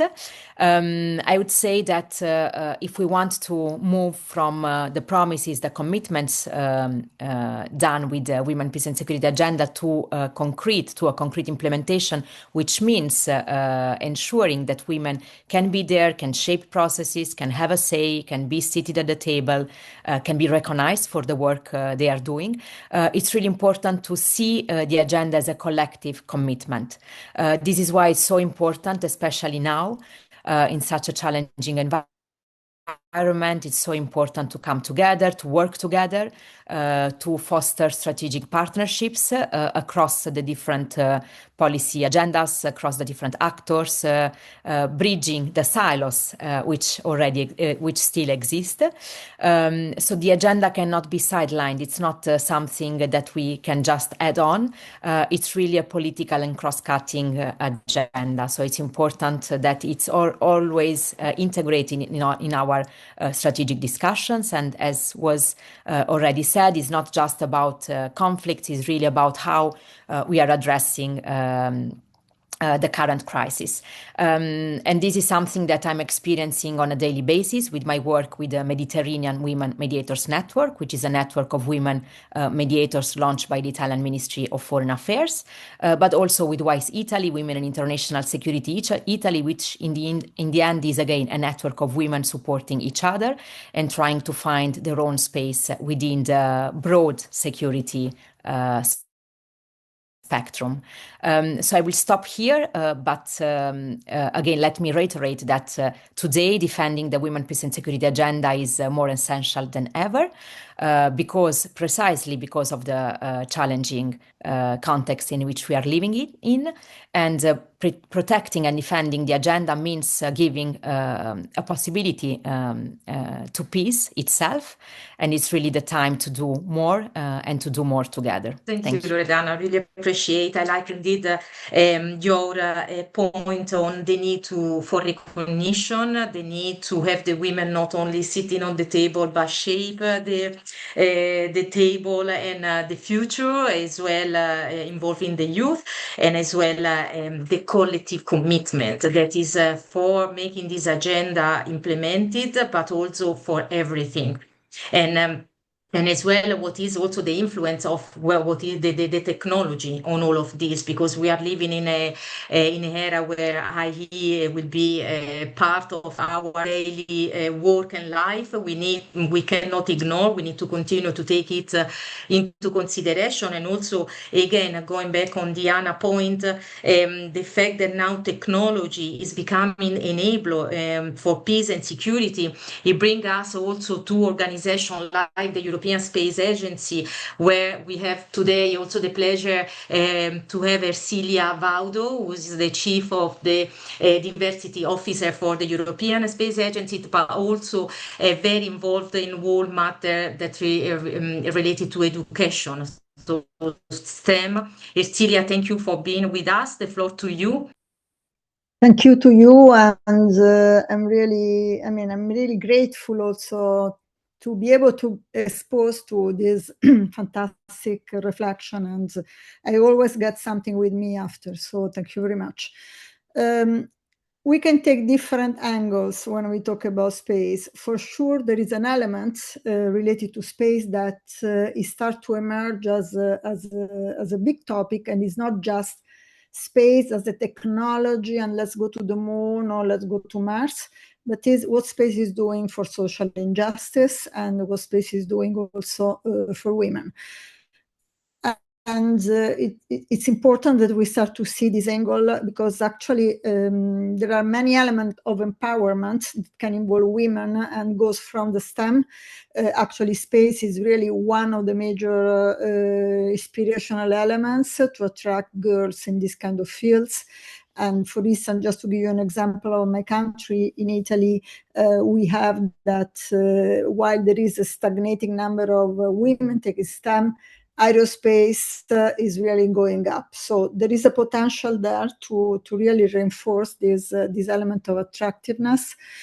But there is also what the infrastructure can do. Today, space is becoming an unavoidable infrastructure. We highly depend on space. And in particular, when it's about the climate change, when it's about, we know that women are the most impacted by climate change. There is an unequal access to resources. So, you know, in many regions, women have less access to land rights, credit, insurance, are more exposed to the climate shocks. There is a greater dependence on natural resources. So they are often in many countries and in Africa and Asia, they are responsible for water, for food, for fuel, and it's clear that when you have floods or soil degradation, this really increase the vulnerability of women. There is also a much higher mortality in climate disaster, and these are empirical data, very interesting, because shows that women and girls die in higher number due to mobility constraints because of their caregiving roles and reduced access to warnings. And then, of course, there is also the disproportionate health impact on women with respect to men. So the use of the space infrastructure can really bring to a shift and to a new way women could have access to, for instance, education, but also, and this is something that I really want to highlight, as European Space Agency, we try to have this data. You know that Copernicus is the #1 provider of data on Earth, on climate change, on Earth observation. But what are these data doing for a woman in Africa? Now we have applications that allow directly these numbers to be useful for the individual through some algorithm, so that you can know how to do the best use of the water you have, of the little of water you have, if it's better to use this way or this other way. You can be part of a warning system. You can be part of, and not just receive second, third hand information. You can be part of a connectivity that by design gives women much more power. So much more power. So this is the way, and this is also why women are more attracted to space, is no longer the, allow me the terms, testosteronic narrative that we had in the 70s, that is let's conquer, let's fight, let's compete, but the impact they can provide and bring to peace and to energy and to water and to the great challenges of tomorrow. Now, of course, and you know, Cristina, this is my militant approach. In my view, if there will be a real revolution with respect to the subject of women empowerment, the day that we will be able to make sure that as from elementary schools, girls get into mathematics, because it's true the possibility to master this language, and not master this language because everyone should become engineers when they're old, but because the equal opportunities are based on this. You have to be able to choose. And I say this because I remember my daughter say, Mom, it's enough with these things, with this narrative, girls do STEM, because you patronize us. Like, white boys understand this, and you don't want to understand how important is STEM. And she told me the most important things is that until the end, we can decide if being an engineer or a poet or something else. So, and this is part of the kind of transformation that I hope also through teleeducation spread all over the world, we can really bring, because the STEM subject are the space where we build, imagine, and make possible the future. And to have a lack of women in this potential is really missing part of what this future could offer to women. Thank you, Ercilia. I really appreciate. And yes, like we said, data is history, our data. Data is also the future. Nowadays, data are essential for any decision-making processes. And this is what indeed the Copernicus, on terms of Earth observation, is providing through investment in space technology, which also can contribute to subjects like peace and security, but also like we said as well, and with the other speaker, with Bodil Valero, we need also to speak about human security. What is the impact on climate change and the climate change, the impact on women, on natural resources. But as well on youth, the importance to have equip the youth with the knowledge that will bring them to make a choice. Like you said, sometimes it's also about religion. It's not to believe or not, but if you don't know if you agree or not in something. You don't know what you can choose or not. So investing in education since the elementary school, especially investing on female, on a girl, to make them more attracted to discipline like mathematics and physics is something that need to be taken an innovative way to do education. So reshape also the way how we educate kids, especially in such a young age.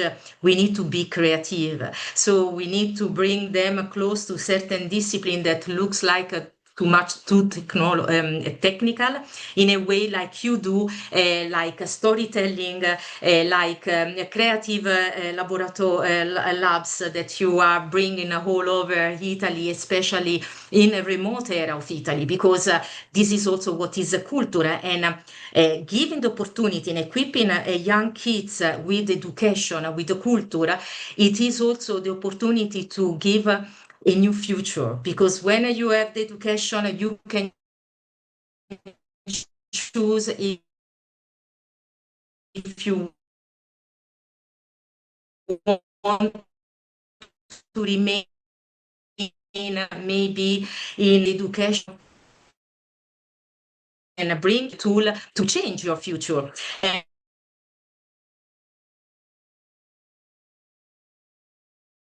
all speaker, when we speak about gender equality, it's not just because we want to have the rights, it's a benefit for everybody, for men, but it's also about competitiveness, it's also economic will. So if we can invest in the youth and in the kids already at early age, it's like create the path for economic growth, for prosperity, but also to prevent, because we said already we want to move from resilience to anticipation, and if we start already on the youth, we can more easily arrive to a future where the change as a natural flow.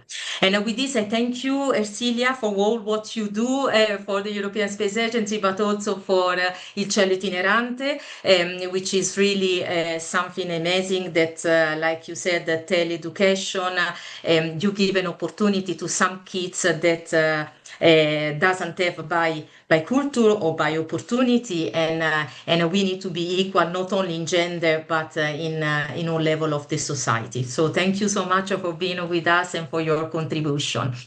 So we are now opening the floor for the audience question. So if someone has a question, can raise the hands and come on mute. And we don't have all the speaker because some speaker unfortunately had to leave for other commitment, but we will try to cover together as a team eventually the question. So if there are questions, please. Lucia, thank you. You are on mute, Lucia. So yeah, thanks very much. I have many questions, maybe one which is a little bit more practical, which was mentioned by a couple of speakers and which is really important for me and for the work I do is many said, okay, a couple said, people, women should be not only be at the table as a, tick box checks, but also be able to contribute. So is anybody having, a couple like real experience about, what is the difference between being at the table and being able to contribute, and how do you really make people to contribute? Because you could have like a legal requirement, national, European, or regional requirement, or so these I think is something which is said, and also I'm struggling with how to make it real, like this contribution, because for me sitting at the table is already like a big step ahead. Loredana, maybe do you want to take this question or just together brainstorm, because maybe it's also your question? Yeah. Of course, it's more like a brainstorming, but I can bring my experience. And as you said, Lucia, of course, being at the table is already a big achievement. But what happens sometimes, or the risk, is that women are put there just to, just to say that women were present. And so it's not what we are aiming at. So contributing to creating those tables means, for instance, ensuring that women are included in all the strategic discussions and reflections. So for instance, now, I don't know, if we think about Ukraine, we had a big conference on the reconstruction and the recovery of Ukraine in Italy last July.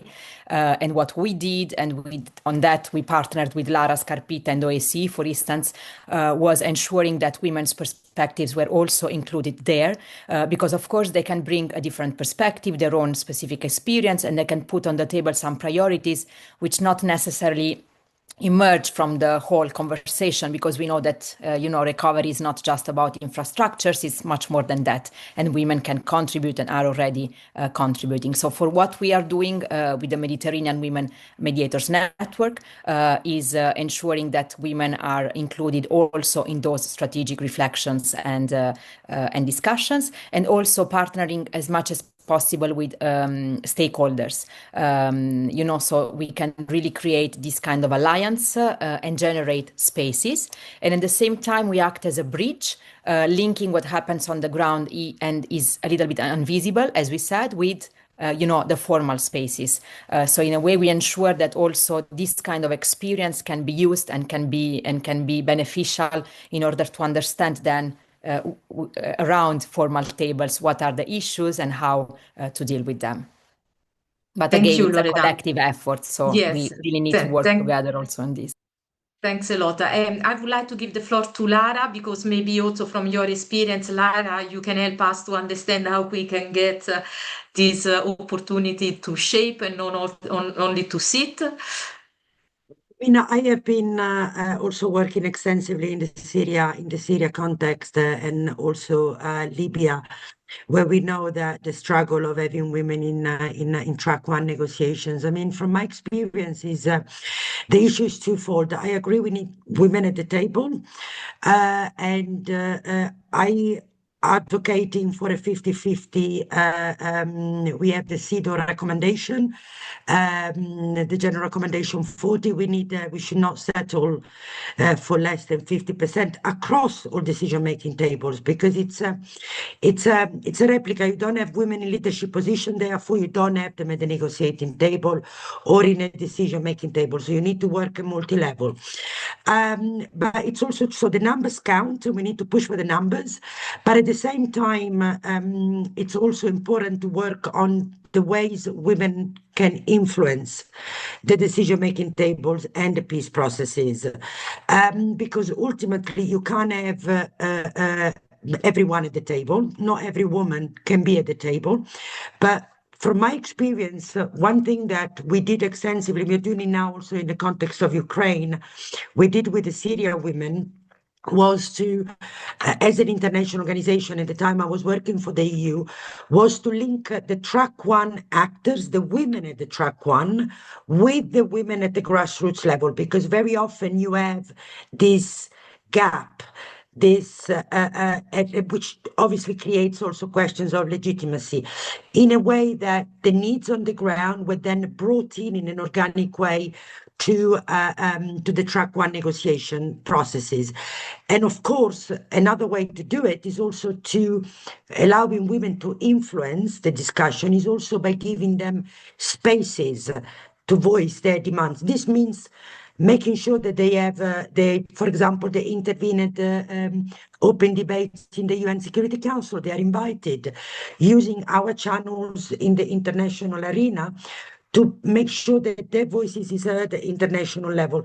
This is also a way in which women, and especially the grassroots organizations, which have limited access, and Loredana pointed out the problem of access and recognition, are actually brought up to the international forum. So really there is no just one strategy. I think one needs to work with the numbers, but also needs to work with connecting the different layers and offer as many opportunities and as many voices. And the other aspect, which is very often not considered in peace processes, is not just having the women at the table, but actually having gender equality mainstreamed into negotiations, because this doesn't happen. You have discussions on hardcore security which exclude women, as if like soft security issues concern women. We also have to change, one point that I wanted to mention before, is that we also need to change the language that we use. We can no longer speak about women issues. I mean, there isn't such a thing as woman issue. Hardcore security is a woman issue as much as education is a man issue. So changing the language and making sure that we are not only saying women need to be at the table because they're women. Women need to be at the table because they have an expertise and they're knowledgeable about what they are bringing into the discussion. Because I find that speaking about expertise is more of an entry point than just the right to be there, which is it is a right, we have to defend it, but resonates better, or at least it's much more difficult to challenge when you're talking about expertise. At least this is my experience of working on with conflicts. So over to you. Thank you, Laura. I agree totally indeed about the gender point. So I see Linda McDonald. Please introduce yourself. Thank you. I'm Linda McDonald from Canada, a grassroots feminist activist working with women who've been tortured by non-state actors. And what my question is how do you connect the peace that women are negotiating, and also allow them to give space to the violence that they've been subjected to in war, which is often state torture or the non-state torture that results after or during the war by paramilitary and other men who take the violence back to the family. So I feel they're very intimately connected. Peace cannot be for women unless we're safe everywhere, not only in war, but in our everyday worlds. Thank you. Definitely. Thank you for this point, Linda, and for all what you do in this subject. Really admirable. I think Anna Carla, indeed, from the European Commission, touched this argument that was also something that the European Commission tried to consider within the policy they are doing in the roadmap, but maybe again, or Lara or Diana, if he's still in the call, can help us to answer in a more specific way to your question. Yeah, briefly, because I need to go. I mean,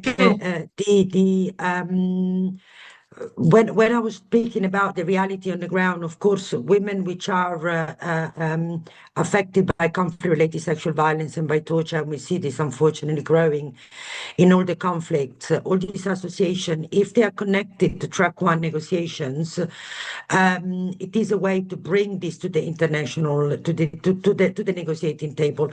It goes without saying what I mentioned, gender equality in the negotiating discussions is very often, the rights of the survivors of conflict-related sexual violence does not enter the negotiating peace agreements. It doesn't. It gets excluded. We are only talking about maybe ceasefire. So that's why we need to bring gender equality and gender, and I don't like the word issue, but this is the way it is referred to, issues pertaining to gender equality within the framework of peace negotiations. By doing that, by using multiple entry of influence, and also by connecting the grassroots organization to the track one. Networks are a very important tool to do that. Thank from you, our Lara. experience. Patricia, And I have to excuse myself because I'm shooting thank you off for to the other joining us, meeting. and I really appreciate your time. Thank you. Patricia, do Dr. you Lara, want? as I've worked with Libya, and I have like 400 women's network, women's activists there, I could help you. We can connect after, because this is very important. And they are peace builders in Libya. What I wanted to say also for everybody is my wrap up is like Dr. Lina Galvez Munoz said, we cannot afford to be in silos. We need to unite, cooperate, and link.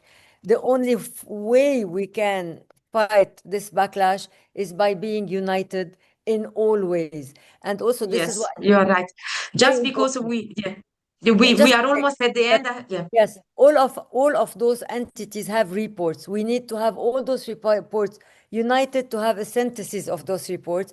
And this is what I'm, on the 13th of December, I'm doing in the French Senate with all French entities, conveying them to have a synthesis of all their reports. And this is very important to help women. Thank you so much, Patricia. I give the floor very quickly. Dusha, Fest, Charlotte, and Gusla, please, because we have 5 minutes time, and then so Charlotte, please, to you the floor. Yes, thank you, Cristina. So I work for the Dutch military for CMI command, and I've been lucky in that job to have had good mentors and all of that. And I was wondering, because it was mentioned at multiple occasions, men receive sponsorship, whereas women receive mentorship.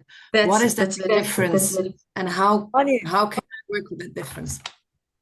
Yeah, that's a beautiful one indeed that we received from Cara, which I think it's not anymore in the call, but I will follow up the question and provide to you the specific answer, because it's good that you received from her. But in my interpretation, it is that women can be trained while men get the sponsor, which is a little bit the push the push to get certain role or to get certain opportunity while we are still in the phase to be educated, which is not anymore the case, because we, like Lara said, we don't have to look at the gender only as a female and men, but as expertise. So what we want to achieve is really to bring our expertise despite our gender. And thank you, Charlotte, for being here. Dusha, please. Thank you, Quickly. Cristina. I'm going to get short as possible. My name is Dusha Lvovskaya. I'm a global ambassador with 3 organizations, and I want to say that I support the majority of the women on this call, Patricia, and those who are part of the natural military. I personally support the initiative that women should be part of everything in the world, which is also part of why I joined the party. Thank you. Thank you so much. Guslan, to you. Thank you so much. I am happy to be here. My name is Gulshan Salam. I am based in Beirut and Istanbul. I am academic and researcher, also activist. This is first time joining your meeting. I just wanted to highlight one essential point. If we truly want to real change in our societies, we must support women and youth to reach decision-making position. This is my opinion. When women are present at the table as a decision maker, whether in politics, especially in politics, economy, education, health, or peace building, we do not only add diversity, we transform the mentality, the priorities, and the politics of policies and politics or our countries. Women leaders bring perspectives that often remain invisible. And okay, thank you so much. Thank you, Grisha. I think Appreciate your it. time is. Robert, we want to conclude because we have just 2 minutes with you. Thank you for being with us and for all your work. Please, you have the hand raised. Yeah. Just a very quick comment on sponsorship. This is basically where I think men can play a much bigger role to support women in any organization, but particularly in the kind of companies that I support. So I always say to men, senior leaders, one of the biggest and best things you can do is to sponsor women. And what they're doing is they're really backing those women with their own reputation. And to some of these men, it can seem like a little bit of a risk because they're actually pushing these women forward and they're recommending them to others for high-profile engagements. So I say to the men, listen, this is something you need to do. You need to take this risk. You need to put women forward. They will repay you handsomely with the way that they perform if you give them these opportunities. And just wanted to kind of add that because I think it's so important that we get this message across.